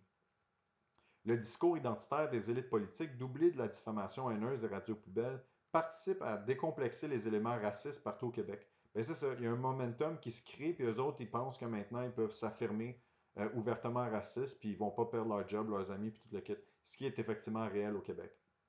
Des centaines d'actes haineux sont commis. Excusez, je m'emporte. Des centaines d'actes haineux sont commis. Selon le porte-parole d'Amal Québec, Haroun Boisy, la totalité des mosquées du Québec ont été vandalisées au cours des dernières années. Ce qui est très triste. C'est qui les victimes là-dedans? Les Québécois de souche qui habitent en région, qui ont genre 3 Arabes et demi, qui font un restaurant de falafel, ou le 1,5% de musulmans qui vont dans les mosquées au Québec. C'est qui les vraies victimes? Mais c'est ça. Mais d'après Mathieu Paul-Côté, on se fait coloniser au Québec. Ben oui. L'attentat de la Grande Mosquée de Québec. Plusieurs actes haineux sont commis en 2016 dans la région de Québec. Ils visent la communauté musulmane en général et la Grande Mosquée de Québec en particulier. Le 29 janvier 2017, un seul homme fait irruption dans la Grande Mosquée, tue 6 personnes et en blesse 19 autres. L'enquête montre que le terroriste d'extrême droite, Alexandre Bissonnette, base ses positions politiques sur celles des suprémacistes blancs américains publiées sur Twitter. Avant de continuer de lire, je mets comme bête que ça, c'est trop évident. C'est pas assez subtil. Alors, toutes les personnalités publiques bourgeoises vont en profiter pour se positionner comme ayant des valeurs d'inclusion, non racistes, non toutes, non ci, non ça. Ils sont tristes. C'est du bon monde pareil, tu sais, pour gagner des points politiques. Parce que ça va trop loin pour la bourgeoisie. Il faut que ça soit invisible, il faut que ça soit dans l'arrière-scène. À Montréal et à Québec, des milliers de personnes se mobilisent lors de vigiles pour dénoncer cette attaque. QS propose la tenue d'une commission parlementaire sur le racisme systémique, qu'on est incapable de faire encore, même si c'est le strict minimum, afin d'ouvrir un débat sur les inégalités créées par le système et de considérer l'intégration sur le milieu de travail comme remède au racisme. Et by the way, qui dit racisme systémique dit analyse de notre système économique, donc l'hégémonie culturelle du système capitaliste. Ah, ça, il ne faut pas faire ça à tout prix. On n'a pas le droit d'analyser les failles de notre système économique en public. C'est impossible. Pas dans nos universités, pas nulle part. Le moins possible. Le gouvernement libéral, qui appuie l'idée au début, recule et finit par rejeter le projet, comme le PQ et la CAQ, les partis bourgeois dans le fond. Le dépôt d'une pétition de 20 000 noms obligera toutefois la Ville de Montréal à tenir une consultation publique non décisionnelle sur le racisme systémique. Donc, venez être frustrés. Ah, on est choqué, on est en colère, on a tellement d'émotions, mais finalement, c'est non décisionnel. Fait que, ben, on vous a écouté, on va prendre en considération, puis dans 3 ans, on va peut-être, je sais pas, là, faire quelque chose, puis finalement, il n'y a rien qui va se faire. Ça, c'est une perte de temps. C'est une perte de temps. Ça, c'est une manœuvre comme enlever le bouchon pour sortir la pression de la colère de la population pour pas qu'elle forme une lutte avec des objectifs concrets. Ça, en tout cas. La loi sur la neutralité religieuse. La semaine suivante, c'est la semaine. Il faut qu'il y ait un E à suivante. Ah ah. La semaine suivante, l'attentat de Québec. Ah non, c'est la semaine suivante. Je sais pas. Peut-être c'est moi qui fais une erreur. La semaine suivant l'attentat de Québec, le gouvernement libéral dépose le projet de loi 62, précurseur de la loi sur la neutralité religieuse adoptée en octobre 2017. Cette loi applique certaines dispositions de la charte péquiste, dont l'interdiction de recevoir des services publics à visage couvert. Les critiques fusent de toutes parts. Plusieurs actions sont organisées, notamment par QS, pour dénoncer la loi. Une manifestation rassemble des milliers de personnes contre la haine et le racisme à Montréal à la mi-novembre. La Cour supérieure suspend la loi le 1er décembre. Ouais, à cause de lutte de terrain. Pas à cause d'une consultation publique après une pétition. Pas à cause de ça, à cause d'une lutte de terrain. Manifestation contre les réfugiés d'Haïti. Pendant l'été et l'automne 2017, des milliers de personnes réfugiées haïtiennes en provenance des États-Unis traversent la frontière après le retrait de leur statut de protection par l'administration Trump. Fait que Trump se dégèle et décide de passer des politiques beaucoup plus racistes qu'à l'habitude, discriminatoires contre l'immigration haïtienne, qui va faire en sorte que les immigrants vont chercher une manière de vivre leur vie, donc ils vont venir ici, parce qu'on est voisins des États-Unis. Puis la réponse à ça, c'est de passer nous-mêmes des politiques anti-immigration à notre niveau politique. C'est pareil comme si on est tellement aveugle qu'au lieu de dire, ben, passer des lois anti-immigration crée des problèmes, donc il ne faudrait pas faire ça, on fait exactement le contraire. C'est magnifique. Les groupes d'extrême droite, comme la Meurthe, les soldats d'Odin et Atalante, Québec, s'affichent alors publiquement. Ils appellent à des manifestations contre l'immigration illégale dans des villes canadiennes ainsi qu'à la frontière canadienne. Cette nouvelle stratégie offre aux groupes d'extrême droite un visage public généralement accepté par les médias. Donc, on reporte leur action de manière acritique, du jamais vu depuis des décennies. Ben oui, parce que le discours des politiciens vient légitimer l'approche raciste de ces groupes-là. Donc, on ne veut pas les critiquer parce que ça voudrait dire qu'on critiquerait les politiciens qui ont les mêmes idées. C'est un peu la même affaire que Twitter qui avait dit qu'il ne pouvait pas banner des accounts qui disaient des affaires racistes parce qu'il faudrait qu'ils bannissent tous les républicains de Twitter. Puis ils ne voulaient pas faire ça. Fait on ne peut pas s'attaquer aux puissants. Il faut les laisser faire. Les manifestations anti-immigration sont systématiquement accompagnées de contre-manifestations, dont la plupart réussissent à endiguer les éléments racistes par le nombre, ce qui est dans le fond la bonne stratégie à en faire. S'il y a 50 racistes qui se manifestent, la stratégie gagnante, c'est d'avoir 2000 contre-manifestants qui manifestent contre eux avec des positions qui sont pro-immigration. Ça, c'est la manière de faire en sorte que les immigrants qui habitent ici se sentent en sécurité dans notre société. De un. Sauf que si on est seulement à la défensive, puis on fait seulement des contre-manifestations, ben ça veut dire que tout l'aspect politique du racisme, exploitation de la classe ouvrière immigrante, loi anti-immigration, nationalisme dégueulasse de la CAQ, on laisse tout ça passer sous le tapis. Ce qui est ma propre critique personnelle contre les groupes antifascistes publics qui font des manifs contre les manifestations atalantes, etc., etc. Oui, il faut faire les contre-manifestations et de ce côté-là, ils font bien de le faire. Mais en rejetant l'aspect politique de la lutte, en ayant seulement dans l'anarchie de comportements individuels, de combats à saveur individuelle contre le système, et en voulant créer une société parallèle à l'intérieur du capitalisme, mais dans le fond, ce qu'on fait, c'est qu'on ignore le reste. On dit, moi, j'ai la chance de pouvoir m'abriter du système dans ma petite communauté, mais vous autres qui n'avez pas cette chance-là, ben, au diable, faites ce que vous pouvez, c'est pas mon problème. Donc, je suis pas d'accord avec leur approche de l'anarchie. Les groupes d'extrême droite au Québec sont variés et divisés dans leur composition, leurs valeurs, leur radicalité et leur position sur l'indépendance du Québec. Comme en ce moment, on a des antifax, des mouvements de droite, puis le mouvement anti-COVID, les Covidios, que là, ils sont recyclés dans ce mouvement-là sous le prétexte que les lois gouvernementales sont des attaques sur nos libertés individuelles. Puis ça, à chaque fois qu'on parle de liberté individuelle, on parle des groupes libertariens de droite, comme Rand Paul, des groupes identitaires, que, bref, le gouvernement, c'est un problème, il faut laisser les libertés à tout le monde, il faut tout qu'on ait des fusils. En tout cas, certains groupes sont organisés en milices paramilitaires, c'est ça que je veux dire, comme la brigade des 3%, bras armé de Storm Alliance. Lors de la manifestation identitaire du 25 novembre 2017 à Québec, la police fait dos à cette milice armée, préférant poivrer et arrêter une quarantaine de contre-manifestants. Pourquoi? Parce que les intérêts de l'État vont dans la même direction que ces espèces de fascisants-là.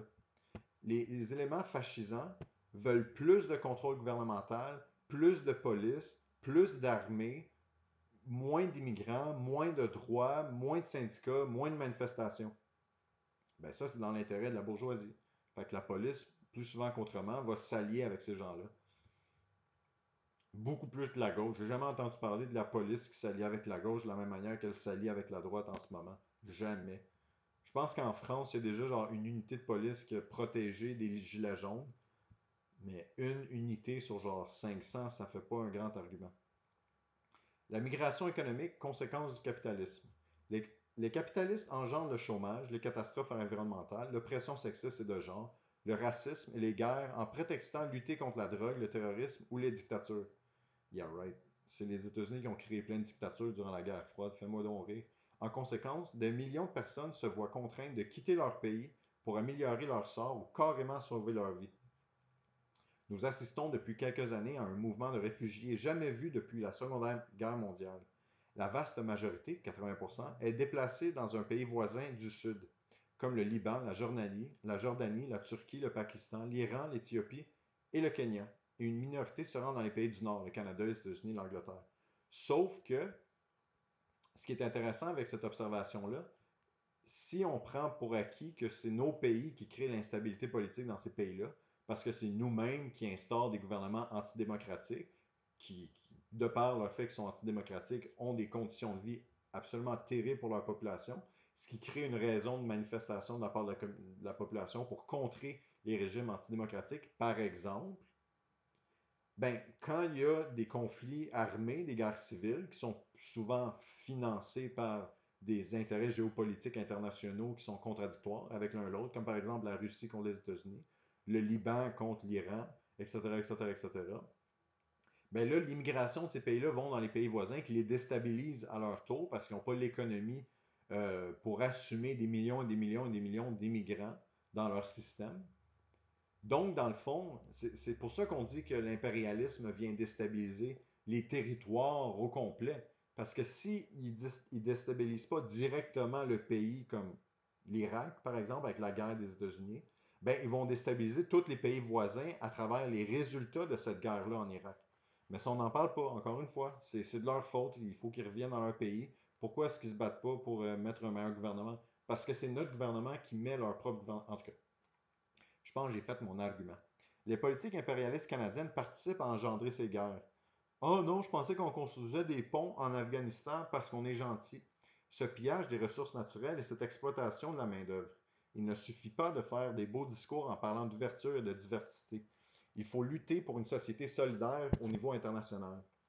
Une société débarrassée de l'exploitation, des oppressions, des guerres, de la misère et qui construit un avenir pour tous et pour tout en harmonie avec les écosystèmes.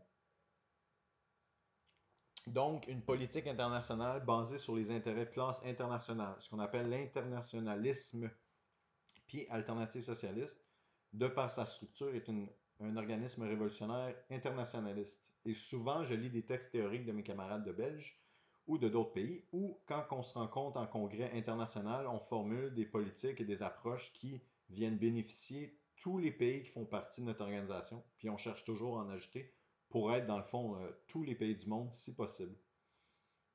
Mais la Corée du Nord est difficile à inclure, mettons. Unir la classe sur des enjeux concrets, dis-je. La xénophobie, l'oppression nationale et le racisme font partie intégrante du capitalisme. Pour en finir avec ces stratégies de division, il faut en finir avec le capitalisme, évidemment. Le seul acteur social capable de le renverser, c'est la classe travailleuse unie dans toute sa diversité. Combattre le racisme et la xénophobie implique de construire des luttes unifiées qui s'adressent au plus grand nombre. Je vais prendre une seconde pour un peu expliquer ce qu'on dit ici. Là. Pourquoi est-ce qu'on n'arrête pas de dire que la classe ouvrière, c'est la seule qui peut faire les changements du système? C'est parce que la classe a l'arme la plus puissante de notre société. Si tu fais un mouvement basé sur une idéologie, donc un mouvement qui englobe la bourgeoisie, puis la petite bourgeoisie, puis la classe ouvrière en même temps, ben dans le fond, ça va se faire recycler de manière dialectique pour ne pas faire mal aux intérêts des puissants, et même parce que les puissants contrôlent les médias, l'armée, la police, le gouvernement, va probablement se faire recycler dans des termes et des objectifs qui vont seulement bénéficier eux et continuer l'exploitation de la classe ouvrière. Donc, c'est contradictoire de penser qu'on peut faire front solidaire avec la classe bourgeoise et arriver à des fins dans les intérêts de la classe ouvrière parce que nos intérêts sont antagonistes aux intérêts de la classe bourgeoise. Ça, c'est numéro un. Numéro deux, c'est que vu qu'on est laissé à nous-mêmes, la classe ouvrière, euh, il faut se battre contre le gouvernement, éventuellement la police, éventuellement l'armée. Comment est-ce qu'on peut se battre contre eux? En ayant une armée plus grande, en ayant plus d'armes, plus de police? Non, c'est impossible. On ne contrôle pas les armes, on ne contrôle pas l'argent, on ne contrôle pas les finances. Donc ça, c'est vraiment impossible. Ce qu'on a, par exemple, la seule chose qu'on a, c'est le nombre. That's it. On n'a pas d'armes, mais on peut encercler, par exemple, une station de police avec 500 000 personnes, ce qu'ils ont fait, par exemple, durant la Révolution espagnole de 1936, puis dire aux policiers, si vous ne sortez pas, ben c'est pas grave, on va vous couper tous les camions, on va vous couper l'électricité, on va vous couper l'eau potable dans votre station de police jusqu'à temps que vous sortiez. Bonne chance. Puis là, on attend 2 jours, 3 jours, 4 jours. Faites-moi confiance que les policiers vont éventuellement sortir les mains dans les airs. Ils n'ont pas le choix. Puis s'ils attendent des renforts, ben, on a juste à bloquer les routes avec des camions de construction. Puis j'aimerais ça voir les policiers essayer de bouger ces camions de construction-là. Ils ne pourront pas. C'est nous qui avons accès, la classe ouvrière, à tout le matériel de production. Donc on peut l'utiliser nous-mêmes à des fins révolutionnaires. Deuxièmement, on a le nombre, mais on a aussi le pouvoir de faire la grève.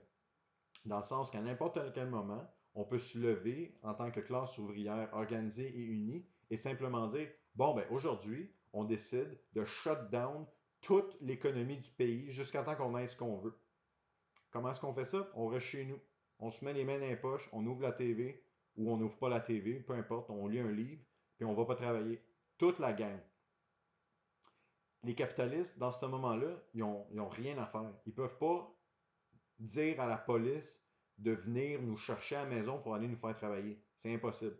Ils ne peuvent pas faire importer la force de travail d'un autre pays capitaliste parce que les aéroports ne marchent pas, les avions ne marchent pas, les taxis ne marchent pas, les autobus ne marchent pas. Les usines ne marchent pas. Il n'y a rien qui marche. Fait que ça, c'est l'ultime levier pour le changement social. C'est pour ça qu'on dit qu'on a besoin de la classe ouvrière. Parce qu'on a l'ultime arme révolutionnaire. Implique en luttant pour des revendications concrètes comme des emplois décents, de meilleurs salaires, des logements sociaux et abordables, ainsi que des services publics gratuits et universels. Nous pourrons surmonter la fragmentation des forces actuelles. Depuis l'élection de la CAQ en octobre 2018, les manifestations contre le racisme, notamment celle de Montréal, forte de 5000 personnes, montrent qu'il est possible de tisser une solidarité de classe. Les organisations syndicales ainsi que QS doivent faire plus qu'appuyer ces initiatives de la base. Non, elles doivent faire preuve de leadership. Avec leurs capacités et leurs moyens, elles peuvent être au cœur des luttes concrètes de la majorité de la population. Luttes qui favoriseront d'abord et avant tout les couches les plus vulnérables de notre classe sociale. Donc, c'est le même discours qu'on a dit avec les luttes de femmes auparavant. C'est dans l'intérêt de tout le monde d'avoir une classe ouvrière qui peut lutter et gagner.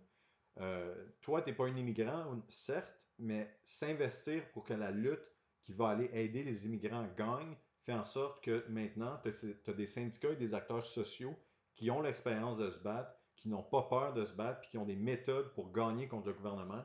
Puis après ça, quand toi, tu veux te battre avec ta propre lutte sociale et tes propres intérêts de classe, peu importe c'est quoi tes intérêts spécifiques dans ton domaine, dans ton agglomération, ben, tu bénéficies de l'expérience que ta classe a eue à travers la lutte des autres luttes qui ne t'ont pas touché peut-être directement.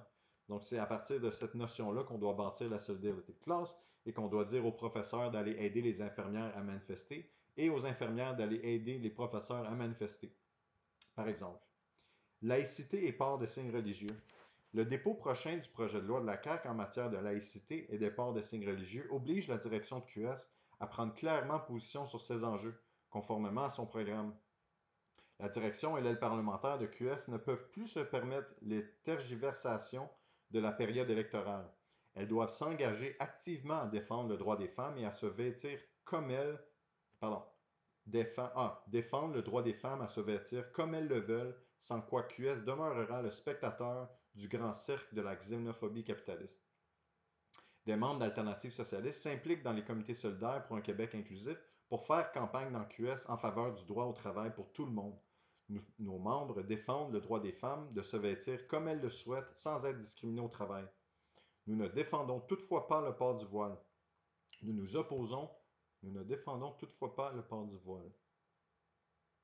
Ok, ouais, on est contre la discrimination, contre le port du voile, mais on défend pas le port du voile. Ok, je pense qu'il y a une petite différence, mais je suis pas sûr qu'on est obligé d'écrire cette phrase-là, parce que c'est du pareil au même un peu. Nous nous opposons autant à l'interdiction du voile qu'à son imposition. Ah, je comprends la différence. Il ne s'agit pas d'une question d'identité à célébrer, mais de droit à défendre. Une vraie laïcité de l'État implique de défendre la liberté de religion de tout le monde, incluant les opinions des personnes non religieuses. De plus, les privilèges fiscaux dont bénéficient les corporations doivent être retirés, notamment les exemptions d'impôts pour les lieux de culte et les subventions aux écoles privées, incluant celles à vocation religieuse. Effectivement, pour qu'on ait un État réellement laïque. J'ai quoi dire là-dessus? Merci d'être venu aujourd'hui et bref, merci d'être là pour m'écouter et m'encourager. Ça fait vraiment plaisir de te voir, camarade. On se reparle bientôt. Je parle à quelqu'un dans mon chat en ce moment qui doit me quitter. Mais je le remercie d'être là. Je suis en train de relire le paragraphe parce que j'avais un commentaire que j'ai oublié à faire. Ouais, ben c'est ça. Je pense que c'est important le passage ici. Entre. Ah, entre. Oui, je t'aime aussi. Entre la différence entre euh, défendre quelque chose en fonction de son identité versus défendre quelque chose en fonction des droits de tout le monde qui se fait affecter. Donc, quand les femmes se font empêcher de porter le voile, ben, c'est toute la classe des travailleuses qui se font donner des directives sur comment s'habiller, puis on est contre ça au grand complet partout. Au même titre qu'on est contre l'obligation des filles au secondaire de s'habiller d'une certaine manière et de se faire dire de retourner chez elles quand ils ont des bretelles spaghetti. C'est un peu une lutte très, très, très similaire dans le sens que, il faut que tu portes des luttes spaghetti, sinon tu sais, les gars vont s'exciter puis ils pourront pas se défendre. Là. Puis ça, c'est comme une reproduction de la culture du viol puis du patriarcat qu'on a dans nos écoles. Ben, on est contre ça aussi. Mais c'est important de faire la différence. Alors, contrôlons. Continuons, pardon. Ah, ça, c'est un de mes textes préférés. Donc là, on tombe carrément dans le rôle des socialistes dans Québec solidaire. Notre débat sur si on allait rejoindre Québec solidaire ou non a été long, ardu et même violent. C'était quelque chose, là. Parce que, tu sais, Québec solidaire a quand même une direction, le caractère social de la direction de Québec solidaire n'est pas basé ou ancré dans la lutte de classe, n'est pas ouvrière directement, c'est relativement petit bourgeois avec des tendances réformistes, tu sais. Fait que pour qu'une organisation comme la nôtre veuille faire de l'entrisme dans Québec solidaire, c'est de mettre notre nom d'organisation à côté de Québec solidaire. Ouf, ça, on n'aimait pas faire ça. Mais on a décidé de le faire quand même. Puis ce texte-là va expliquer pourquoi, je crois. Puis je crois qu'aujourd'hui, avec l'expérience, ça a été une bonne décision de notre organisation. Puis on a fait beaucoup de chemin et beaucoup de travail pour hausser la conscience de classe au Québec à travers notre travail dans QS.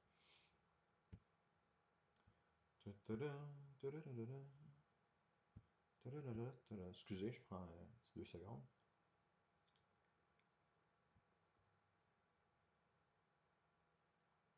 Ok, ben je dirai avec mes autres affaires quand je finirai ma lecture avec vous. Là, je suis dans mon stream. On continue le travail. Je veux vraiment finir parce que, hey, il reste 4 pages, puis on finit ce document-là. Je trouve ça très excitant. Ça va être la fin de mon premier document avec 5 streams différents. Au terme de la campagne électorale de 2018, la colère populaire contre le statu quo ne bénéficiant qu'à l'élite s'est exprimée par un vote enthousiaste aux 2 formations politiques principales les plus critiques de ce système, la coalition Avenir Québec et Québec solidaire. Face au discours de gauche de QS, les chiens de garde du capitalisme ont bien compris qu'on remettait publiquement en question leur système de privilèges. Les bombardiers Élysée sont même allés jusqu'à brandir, sans succès, l'étendard décrépit de l'anticommunisme pour décrédibiliser QS. Parce que ces gens-là, ils ont vécu pendant la guerre froide, parce que c'est des vieux blancs-becs réformistes, capitalistes, bourgeois. Fait qu'ils ont commencé à dire que QS est un parti communiste. Mon Dieu, si seulement. Les travailleurs et les travailleuses ont voté massivement pour la CAQ. Surtout au Québec, le discours de changement du parti de François Legault a été perçu comme le plus crédible et le plus près des considérations des centaines de milliers de personnes. Quant à eux, les enjeux soulevés par QS ont suscité un intérêt principalement dans la couche de personnes visées par le parti, c'est-à-dire les jeunes des villes. La nouvelle période politique participe à la conscientisation des larges couches de la population, notamment parmi la jeunesse. La prochaine période présente un potentiel énorme pour le développement des idées et des pratiques socialistes au Québec, et QS peut être un important vecteur de ce développement. L'arrivée de Gabriel Nadeau-Dubois comme co-porte-parole, dis-je, et député de QS en 2017 a fait bondir le membership du parti de près de 20%, le fixant à 17 000. Au lendemain des élections à l'automne 2018, le membership a grimpé à 24 000 personnes. Ces personnes, en particulier celles provenant de la classe travailleuse, peuvent présenter une forte ouverture aux idées socialistes. Ouais. Des revendications qui font tomber les masques. Les revendications utilisées par QS durant la campagne ont permis d'identifier des problèmes concrets vécus par une grande partie de la population. La défense d'un salaire minimum à 15 $ de l'heure, d'une assurance dentaire gratuite ou du transport en commun gratuit a forcé les autres parties à se prononcer sur ces enjeux. Dans l'esprit de milliers de personnes, cette situation a permis de démasquer le désintérêt des élites pour ces problèmes ainsi que l'hypocrisie de leur système à fournir des conditions de vie décentes pour la majorité, construire des mouvements de lutte.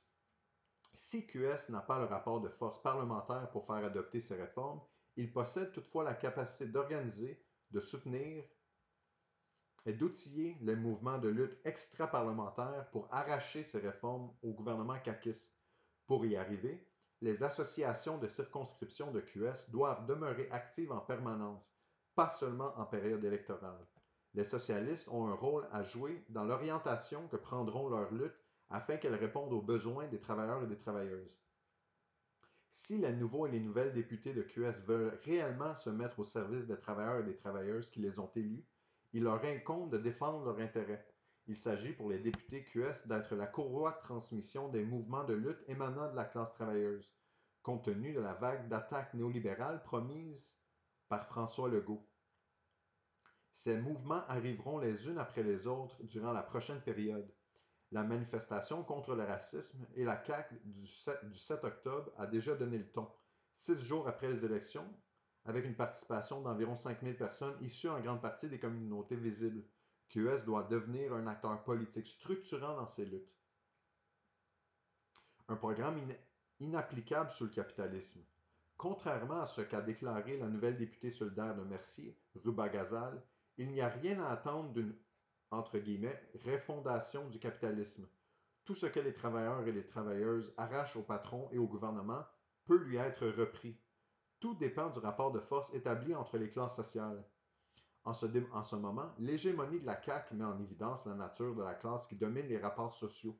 Or, la crise de son système capitaliste est si profonde, si polluante, que seule une lutte pour des mesures socialistes est en mesure de répondre durablement aux besoins de la majorité de la population. Le cul-de-sac du réformisme. Il est impossible de transformer la société durablement en se limitant à des réformes du cadre capitaliste. L'idée sous-entendue dans le programme de QS que l'amélioration continue des conditions de vie peut être assurée par des réformes est tout simplement erronée. De par son développement non planifié, le capitalisme porte en lui des crises irréductibles. Ce qu'on veut dire en passant par développement non planifié, c'est que chaque propriétaire de capital productif, des propriétaires de compagnies quelconques, n'œuvrent que dans le silo de leur propre production individuelle. Ils veulent maximiser leur profit et l'exploitation de leur propre compagnie à tout prix. Il y a parfois une alliance de différents capitalistes qui vont se rassembler ensemble, mais ce n'est pas à des fins de contrôle des niveaux de production, c'est à des fins de maximisation de profits communs et de ne pas se piler sur les pieds.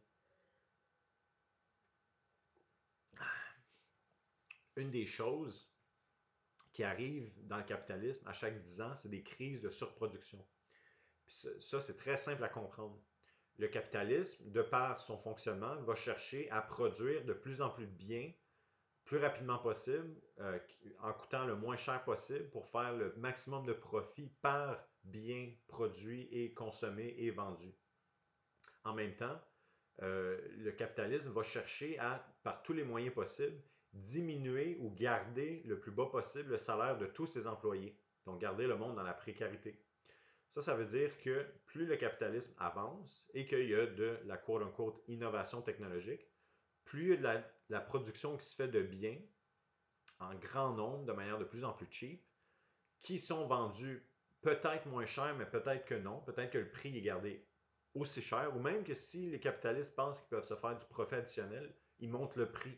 Comme on l'a vu avec les médicaments pour dealer avec le diabète aux États-Unis, où est-ce que c'était quelque chose comme 100$ par mois avant, puis c'est devenu comme 1300$. Pourquoi? Pas parce que c'est bon pour les profits de la compagnie, alors pourquoi pas? En même temps qu'il y a de plus en plus de production, il y a de moins en moins de capacité d'achat de la part de la classe ouvrière qui se fait garder, se fait piler dessus avec une botte sur le cou, que leur salaire doit être le plus petit possible. C'est pour ça qu'on dit toujours que les salaires n'augmentent pas aussi rapidement que le coût de la vie et qu'il y a une différenciation toujours plus grande entre les riches et les pauvres. parce que les riches, de par leur compagnie, qui ont de plus en plus de succès, de plus en plus d'exploitation, de plus en plus de productivité, de profitabilité, haussent leurs profits qui se génèrent dans les poches de leurs propriétaires, tandis qu'en même temps, ben, les employés, leurs salaires restent absolument les mêmes, en deçà du niveau du coût de la vie et de l'augmentation du niveau de la coût de la vie. Donc, après un certain moment de ce phénomène-là, ce qui arrive, c'est qu'il y a plein de biens sur le marché qui ne peuvent pas se faire acheter par personne. Puis quand ça arrive, ben, l'économie au complet crash. Tu as comme une offre très, très, très grande, puis une demande qui est incapable de suivre. Et là, quand il y a une bulle qui pète, ben, c'est l'économie au complet qui crache parce que là, tu as la banque qui perd ses investissements, les investisseurs qui ont acheté cette dette-là, ils perdent leur investissement, ce qui fait en sorte que, bref, il y a toutes les vagues qu'on a vues en 2008. C'est ce qu'on appelle des crises de surproduction. Puis ce qui arrive, c'est que parce que tout le monde veut produire le plus possible pour faire le plus de profit possible, ben c'est là que vient la crise de surproduction. L'opposé à ça, c'est la planification de l'économie. C'est de dire, OK, gang, combien est-ce qu'on a besoin de X, Y, Z? On se pose vraiment la question. Puis là, on pourrait dire, par exemple, ben c'est de juger par la demande puis du besoin de notre population. Mais l'idée de planification économique, c'est juste de dire ça, c'est de dire, ben cette année, on a besoin de moins de ci et de plus de ça. On consomme pas assez de ça, donc on va essayer de hausser la production. Ou, on n'est plus capable de produire autant de telle affaire, donc on va le remplacer par une autre affaire. C'est ce qu'on appelle une production rationnelle, qui est censée répondre aux vrais besoins de ta population, ce qui fait, à mon avis, infiniment du sens.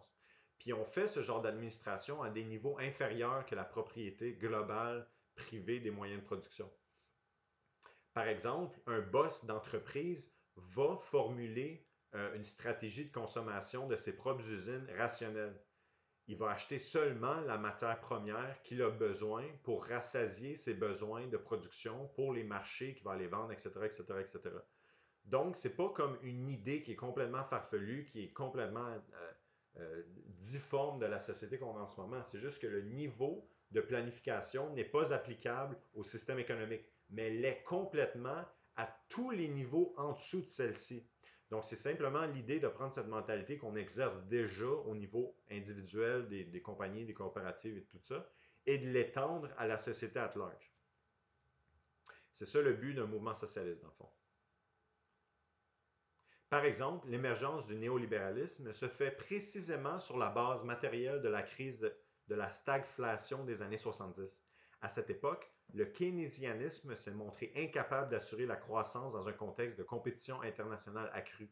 Puis là, il y a des gens qui, avec la pandémie, est en train de dire qu'on est en train de voir un retour au keynésianisme parce qu'on est en train de revoir un retour du rôle de l'État dans l'économie. Le problème, c'est que on n'a pas du tout la même situation de disponibilité du crédit et de consommation et de disponibilité des marchés internationaux pour stabiliser les pays impérialistes comme à l'époque. Fait qu'avant, tu pouvais exploiter l'Afrique pour faire du profit pour ton pays, pour les compagnies, pour que les compagnies restent quand même stabilité mondiale sur leur chiffre d'affaires. Mais on n'est plus rendu là aujourd'hui. Donc, le keynésianisme des années, genre, je pense, moitié du siècle, là, début du siècle, je ne me rappelle plus, c'est difficile de voir que ça pourrait se reproduire aujourd'hui de la même manière. Ce qu'on appelle le nanny state aussi. Je vais lire là-dessus un autre texte, je vais juste le mentionner rapidement. En ce sens, la nostalgie associée au beau jour de l'État social est vaine. La courte période historique qui a permis de conjuguer croissance et réforme sociale s'est essoufflée. Ouais. C'était la période, il me semble que c'était la période après-guerre. Les soldats sont revenus, il a fallu des programmes sociaux pour s'assurer une stabilité. Il y avait une guerre de classe entre l'impact mondial de l'Union soviétique sur les mouvements travailleurs dans tous les pays capitalistes, ce qui les a obligés à donner des feuilles de vigne à la classe travailleuse pour pas qu'elle aille jusqu'à la lutte révolutionnaire. Donc c'est tout ce contexte-là qu'on n'a pas en ce moment. Plus encore, dans le nouveau contexte de mondialisation et de financiarisation, l'échec des gouvernements réformistes à appliquer leur programme n'est pas principalement dû à l'absence de combativité de ses dirigeants. Le meilleur exemple de l'échec du réformisme comme chemin de transformation progressiste de la société se trouve dans les politiques d'austérité mises en application par les gouvernements réformistes. Du PS espagnol, Parti socialiste espagnol, PSOL, excuse-moi, PSOL espagnol et français au NPD, en passant par les partis travaillistes. Tous ont appliqué des programmes d'austérité. Ouais, la raison de ce virement à droite ne se limite pas à une simple trahison des dirigeants de ces partis. L'explication se trouve derrière le principe général des programmes réformistes voulant qu'il soit possible, en régulant la lutte de classe, de concilier croissance économique et amélioration constante des conditions de travail. Fait que le plan des réformistes, c'est de promouvoir une croissance économique en même temps que de redistribuer les biens de cette croissance économique-là vers la classe ouvrière et donc d'acheter une paix sociale. Mais il y a deux choses. Un, des fois, la crise économique n'est pas locale à ton pays, donc n'est pas nationale, mais bien internationale, qui, dans ce contexte-là, fait en sorte que le réformisme faillit est complètement inutile et contre-productif, parce que les partis réformistes se retrouvent à une situation où est-ce que leurs réformes pro-capitalistes ne sont pas assez pour stabiliser leur marché vers une croissance économique, donc ils sont obligés de faire l'austérité pour répondre à la crise internationale. Et de deux, les réformes pro-sociales sont profondément anticapitalistes. Donc, admettons que tu as 1,5% de croissance, ben, la minute que tu fais une réforme sociale quelconque, le 1,5% va diminuer. Parce que les chances sont que tu vas aller chercher du financement à même les taxes, que tu vas nationaliser quelque chose pour contrôler les prix pour que ça soit abordable, ou une combinaison des deux. Donc, c'est contradictoire. Si tu veux faire des gros programmes sociaux, il faut que tu sacrifies beaucoup de ta croissance économique, mais tu as besoin d'une grande croissance économique pour avoir des grands programmes sociaux. Puis ça, c'est des contradictions que les partis réformistes se ferment les yeux et ne sont pas capables de voir. Donc, il réside dans eux une illusion non dialectique qui vont être capables de tout faire. Parce que souvent, ce qui se passe, c'est que les partis réformistes vont regarder la croissance économique des partis capitalistes, puis ils vont se dire que sous leur administration, cette croissance-là va continuer pareil comme si de rien n'était. Mais on a vu avec Pauline Marois en 2013, 2012-2013, bref, le 18 mois que Pauline Marois, que par la seule mention d'un référendum quelconque futur que le PQ fera jamais anyway, puis qu'il n'y a aucune mobilisation de terrain, avec la seule mention publique de ça pour se faire du capital politique avec les nationalistes, la cote de crédit du Québec a été mise en défaut, elle a baissé. Ça veut dire que déjà là, le PQ, qui est un parti bourgeois affirmé, avec à sa chefferie genre PKP, a déjà eu un bâton dans ses roues. Déjà, il y avait quelque chose qui a fait mal aux finances publiques qui ont fait en sorte qu'ils n'ont pas pu faire autant de programmes publics qu'elles voulaient. Or, si un parti réformiste gagne les élections avec un discours beaucoup plus radical que le Parti québécois, bon, on peut s'attendre à une réplique des capitalistes et de leur contrôle sur les finances, etc., beaucoup plus violent que ce qui a été fait contre le Parti québécois. Alors, pour toutes ces raisons, de croire aux réformistes, c'est un non-lieu. C'est un non-sens. C'est vraiment une perte de temps. Je suis désolé, mais c'est très une perte de temps qu'on n'a rien à faire avec ça. C'est très triste. J'ai environ le même discours avec les coops. Donc, je pense que je commence à. Si je vais trop fort, je vais me perdre des amis qui m'écoutent. Le système capitaliste, ainsi domestiqué, deviendrait un moteur de progrès social continu. Mais dans la réalité capitaliste, la croissance décline avec les crises cycliques.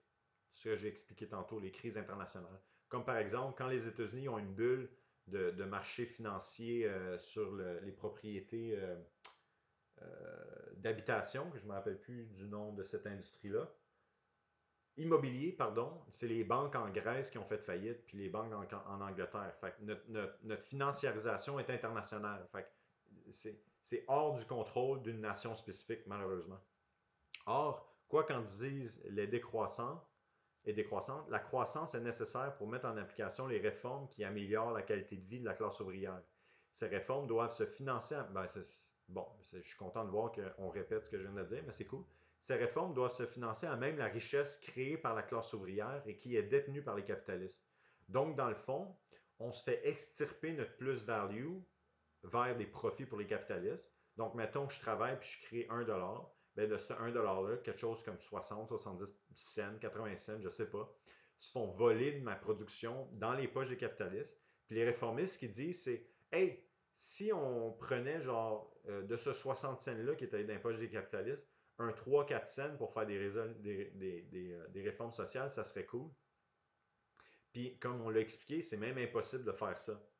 Puis au lieu de dire, ben c'est parce que 60 cents qui ne devraient même pas être dans les poches des capitalistes, on dit, ben on va essayer d'aller chercher 3-4 cents, s'il vous plaît, ha ha ha ha ha, puis on n'est même pas capable de le faire. C'est pour ça que le réformisme est une perte de temps, puis que ça force des personnes comme moi à aller vers des conclusions révolutionnaires. Pas parce que ça me tente d'emblée d'être un edgy gauchiste dans le crowd que je fais de la contre-culture, mais c'est parce que logiquement, je suis incapable de voir une autre solution si je suis honnête avec moi-même et honnête avec tout le monde. Il n'y a juste pas d'autre solution plus facile à faire que le mouvement révolutionnaire, tout simplement. L'une des caractéristiques de la crise de surproduction 2007-2008 est justement la crise de l'investissement. Sans perspective immédiate de rentabilité, les capitalistes dorment sur les milliards de dollars nécessaires à la relance de la croissance. Ben oui, quand il y a une crise économique, tous les capitalistes arrêtent d'investir, puis ensuite de ça, ben ça fait la promotion d'une récession encore plus intense. Parce que pourquoi est-ce qu'un capitaliste investirait dans des investissements, dans le fond, qui ont des retombées négatives parce que l'économie au complet est en train de crasher? C'est encore une fois un non-sens. C'est de l'argent gaspillé. C'est pas de l'argent qui contribue à la stabilité économique de notre société. C'est de l'argent qui contribue à l'instabilité de la société. Plus les riches sont riches, plus notre société économique est vulnérable à la crise économique. C'est pour ça qu'on a des crises à chaque 10 ans. C'est parce qu'on arrive à un summum qui est critique, que le système est incapable de supporter. En cas de baisse de la croissance, les réformistes sont eux-mêmes obligés d'appliquer les mesures qui favoriseront l'investissement. Et voilà. Mais les capitalistes n'investissent pas s'ils n'obtiennent... Bon, Colin, je suis bon pour prédire le texte. S'ils n'obtiennent pas un retour sur investissement qu'ils jugent adéquat. Dans ce contexte, les gouvernements sociaux-démocrates sont obligés, tôt ou tard, de mettre en place des mesures qui favorisent l'investissement au détriment de la qualité de vie de la classe ouvrière. Cela se traduit par des attaques contre les salaires, les services publics, les droits syndicaux et démocratiques. La baisse d'impôts sur les entreprises et autres. QS n'échappera pas à cette réalité. Puis la raison pourquoi j'ai mentionné les coops, parce que c'est un peu la même affaire. Les coops, de par eux-mêmes, vont souffrir des mêmes crises économiques que les gouvernements réformistes. Ça veut dire qu'en temps de crise économique, bien, les coops doivent, autant soit-il des gauchistes acharnés, répondre à leurs besoins matériels de survie de base. Donc, les coops seront les premières à réduire leur salaire, à mettre le monde à la porte, à réduire leurs conditions de travail, à hausser la productivité, puis à mettre de la pression sur la classe ouvrière qu'elle emploie, qui, dans le fond, les transforme en compagnies capitalistes comme les autres. Où est-ce que tout le monde se font exploiter, le salaire est bas, les conditions sont dangereuses, etc., etc., etc. D'où ma conclusion, encore une fois, pas parce que j'ai le goût d'être un edgelord puis que j'aille les coops parce que c'est le fun, mais parce que j'observe les contradictions d'une coop, puis je me dis comme conclusion que les coops ne peuvent pas être révolutionnaires. Parce qu'en situation de crise, les coops vont être contre-révolutionnaires. Tout simplement. Et que cette espèce d'éducation soi-disant de gauche qui se passe dans les coops, ben, en temps d'une crise économique, où est-ce que la coop doit elle-même produire le résultat de dire à ses propres forces, hey, vous autres, vous êtes mieux de pas trop demander un salaire, puis hey, vous autres, vous êtes mieux de pas trop vous plaindre, puis il faut sacrer à la porte nos femmes enceintes parce qu'ils coûtent trop cher. Ça, c'est de la belle éducation de gauche anticapitaliste. Non, non, non. Ça fait en sorte que les gens de coop deviennent leur propre capitalisme. Au lieu d'avoir un capitaliste boss, ils sont eux-mêmes leur propre capitaliste. C'est de la belle éducation de gauche d'un coop, camarade. On change de position. Adopter une approche de classe. Et voilà. Autrement dit, si QS et les mouvements sociaux veulent lutter efficacement et faire des gains, ils n'ont pas d'autre choix que d'opter pour un discours et une pratique de classe qui rompt avec le capitalisme. L'échec d'une approche réformiste, illustré de manière tragique par la trahison de Syriza en Grèce, ne laisse que l'option de la lutte socialiste pour rompre définitivement avec l'austérité et éviter la catastrophe environnementale. La volonté de la direction de QS à faire des alliances électorales avec le PQ est l'un des principaux obstacles à la construction d'une conscience de classe. Les membres réunis en congrès ont rejeté 3 fois l'idée d'une alliance avec le PQ. Mais la direction est revenue 3 fois de suite pour la proposer, par exemple, ce qui démontre bien la lutte de classe, dans le fond. C'est plus une lutte d'idéologie à même la classe ouvrière, entre les intérêts de classe de la classe ouvrière et les intérêts petits bourgeois de la direction. Ah. Le mouvement syndical occupe une place fondamentale dans l'organisation d'un rapport de force en faveur de la classe travailleuse. Avec la déconfiture du PQ et le positionnement de QS comme seule véritable opposition au projet de la CAQ, les directions syndicales n'ont plus d'excuses pour appuyer le PQ ou demeurer dans la non-partisanerie. Les syndiqués de la base peuvent désormais utiliser les élus solidaires pour pousser leur combat encore plus loin. Les socialistes ont ainsi un rôle important à jouer, spécialement dans le comité intersyndical de QS, pour faire adopter un discours et une pratique de classe dans QS. Construire un parti de classe. Avec le développement de QS, les socialistes se voient offrir un cadre d'intervention très utile pour construire des mouvements de lutte enracinés dans les communautés et les syndicats. La construction de telles forces extra-parlementaires vigoureuses est essentielle pour lutter contre les tendances à l'institutionnalisation des luttes dans le cadre étroit du Parlement ou de la loi. Bien que QS ne soit pas un parti de classe proprement dit, son développement constitue une étape dans la construction d'un tel parti. En luttant pour un programme, des méthodes et des stratégies socialistes dans QS, les socialistes mettent ainsi les bases de ce futur parti de masse de travailleurs et des travailleuses. Ah, camarades, on a fini notre premier document ensemble. Ah, ça a bien été. On est encore là, on est vivant. Et comme à l'habitude, on met de l'avant les brochures qui vont dans des sujets spécifiques qu'on peut retrouver sur notre site web. Donc, pourquoi le socialisme par Albert Einstein, les leçons de la commune de Trotsky qu'il faut que je lis encore, je n'ai pas encore lu. Peut-être que je devrais lire ce livre-là à la place. La pertinence du marxisme aujourd'hui par Louis Gill, un écrivain québécois. Donc, ça, c'est cool pour notre contexte. 15 nord, la victoire de Seattle. Comment est-ce qu'on a gagné pour le 15 de l'heure, qu'on n'a pas réussi à gagner à Montréal, malheureusement. Mais dans plusieurs villes, dans plusieurs pays, on a réussi à le gagner. Donc, il faut apprendre les leçons de comment est-ce qu'on a fait. Parti et société, du groupe de pression au parti politique. Ben ça rentre dans le sujet qu'on a parlé plus tôt avec le rôle des syndicats dans l'évolution de la représentation individuelle, syndicale, parti politique. Je ne l'ai pas lu encore, de Mansour Hekmat, probablement d'une section internationale de notre parti. Les anarchistes et l'expérience de la Révolution russe. Ça, c'est le rôle des anarchistes dans la Révolution russe. C'est quand même intéressant de le lire. Je ne l'ai pas lu non plus. Socialisme et question nationale dans la pensée de James Connolly. James Connolly qui est allé aux États-Unis de mémoire puis qui a fait partie des partis trotskistes de l'époque dans les années 1930, genre. Puis la question nationale en Irlande a un aspect très ouvertement anticapitaliste. Donc ça, c'est super intéressant de lire ça. Surtout qu'il y a des parallèles à faire avec notre propre lutte nationale. Les outils sont à nous, contrôle ouvrier, nationalisation et socialisme. Donc ça, c'est vraiment pour nous donner une idée sur comment est-ce qu'on peut organiser l'économie, comme je le mentionnais plus tôt. Au lieu d'avoir l'anarchie de la production capitaliste, dit juste que la production est individualisée entre chaque capitaliste qui travaille individuellement, ben, on veut l'administration rationnelle de notre économie. Alors, ce pamphlet-là peut donner des explications et des exemples de comment est-ce qu'on pourrait organiser notre société. Ça, c'est les livres, la Révolution allemande et le rôle du stalinisme dans la contre-révolution de ce mouvement-là. C'est très intéressant. En fait, les communistes qui écoutaient Staline de cette époque-là, juste pour vous dire, c'est comme l'antithèse de mon groupe, on est des trotskistes, c'est le stalinisme. Donc, c'est le contraire de nous. C'est comme les socialistes de droite, si nous, on est les socialistes de gauche. Puis ce qu'ils ont dit, c'est qu'en réalité, les groupes comme QS de l'époque, en Allemagne, c'était les socio-fascistes, c'était eux le problème. Fait qu'il fallait se battre contre eux. Puis quand Hitler y est arrivé, les communistes ils ont dit ouais, mais eux autres, c'est pas grave, ils sont cool, fait qu'on va les laisser faire. Fait qu'ils sont alliés avec les mauvais pour se battre contre les bons. Puis c'est une des raisons pourquoi Hitler ils ont réussi à gagner. Parce que Staline il a donné des mauvaises perspectives politiques aux gens qui l'écoutaient à l'international de l'époque. C'est vraiment triste de lire ça. Puis de voir comment Staline, c'est un trou de cul. Mais aujourd'hui, ce qui est drôle, c'est qu'il y a plein de gens qui pensent que communisme égale stalinisme. Dans le sens qu'ils disent, ben, le communisme n'a pas marché. Mais dans le fond, ce de quoi ils parlent, c'est du stalinisme et non du communisme comme tel. Le droit des défenses dans la Russie révolutionnaire. Excusez-moi. Le droit des femmes dans la Russie révolutionnaire. Ouais, Kollontai écrivait une très très importante avec Lénine et Trotsky. Super intéressant parce que les droits des femmes ont été donnés aux femmes après la révolution russe des années, des 20, 30, 50, 60 ans avant que les mêmes droits soient donnés aux femmes dans les pays capitalistes. Des droits qui sont même pas encore donnés dans certains pays capitalistes. C'est fait donner du jour au lendemain après la Révolution russe. Ça donne une idée, c'est quoi la place du socialisme dans la libéralisation dans la libération des femmes.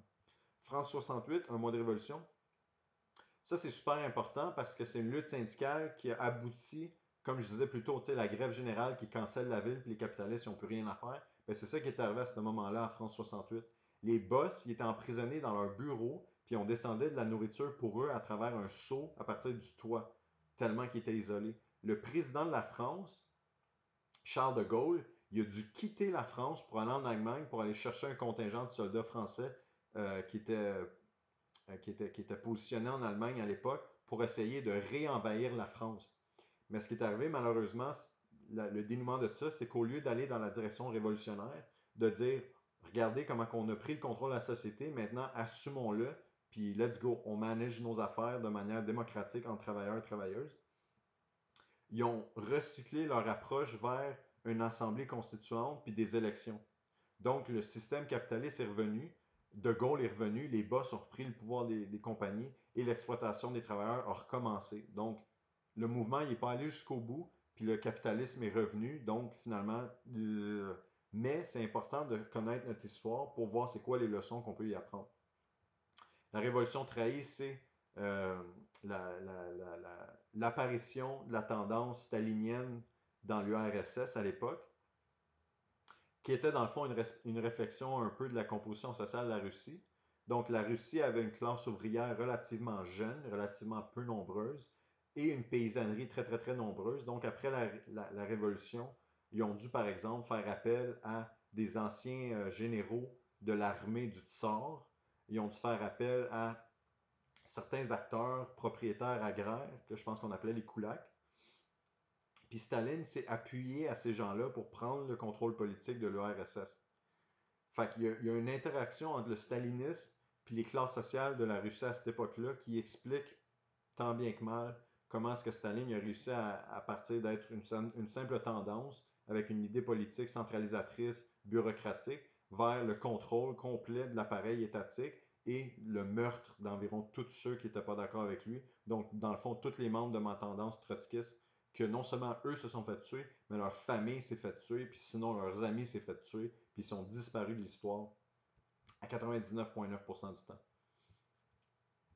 Ça n'a pas à être comme ça. Ça, c'est Les femmes et la lutte pour le socialisme. Ça, c'est un roman de notre section américaine de mémoire, qui est beaucoup plus récente, qui parle des luttes contemporaines et c'est quoi la stratégie, c'est quoi les leçons qu'on a à apprendre. Donc, c'est super intéressant aussi.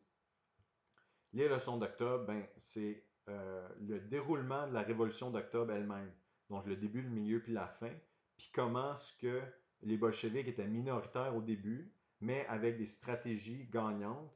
Puis, avec les contradictions du système, la Première Guerre mondiale, c'est le reste un peu de la classe ouvrière qui a essayé les moyens réformistes avec les mencheviks, les socialistes révolutionnaires, ce qui est un parti à l'époque qui était réformiste, c'est juste le nom.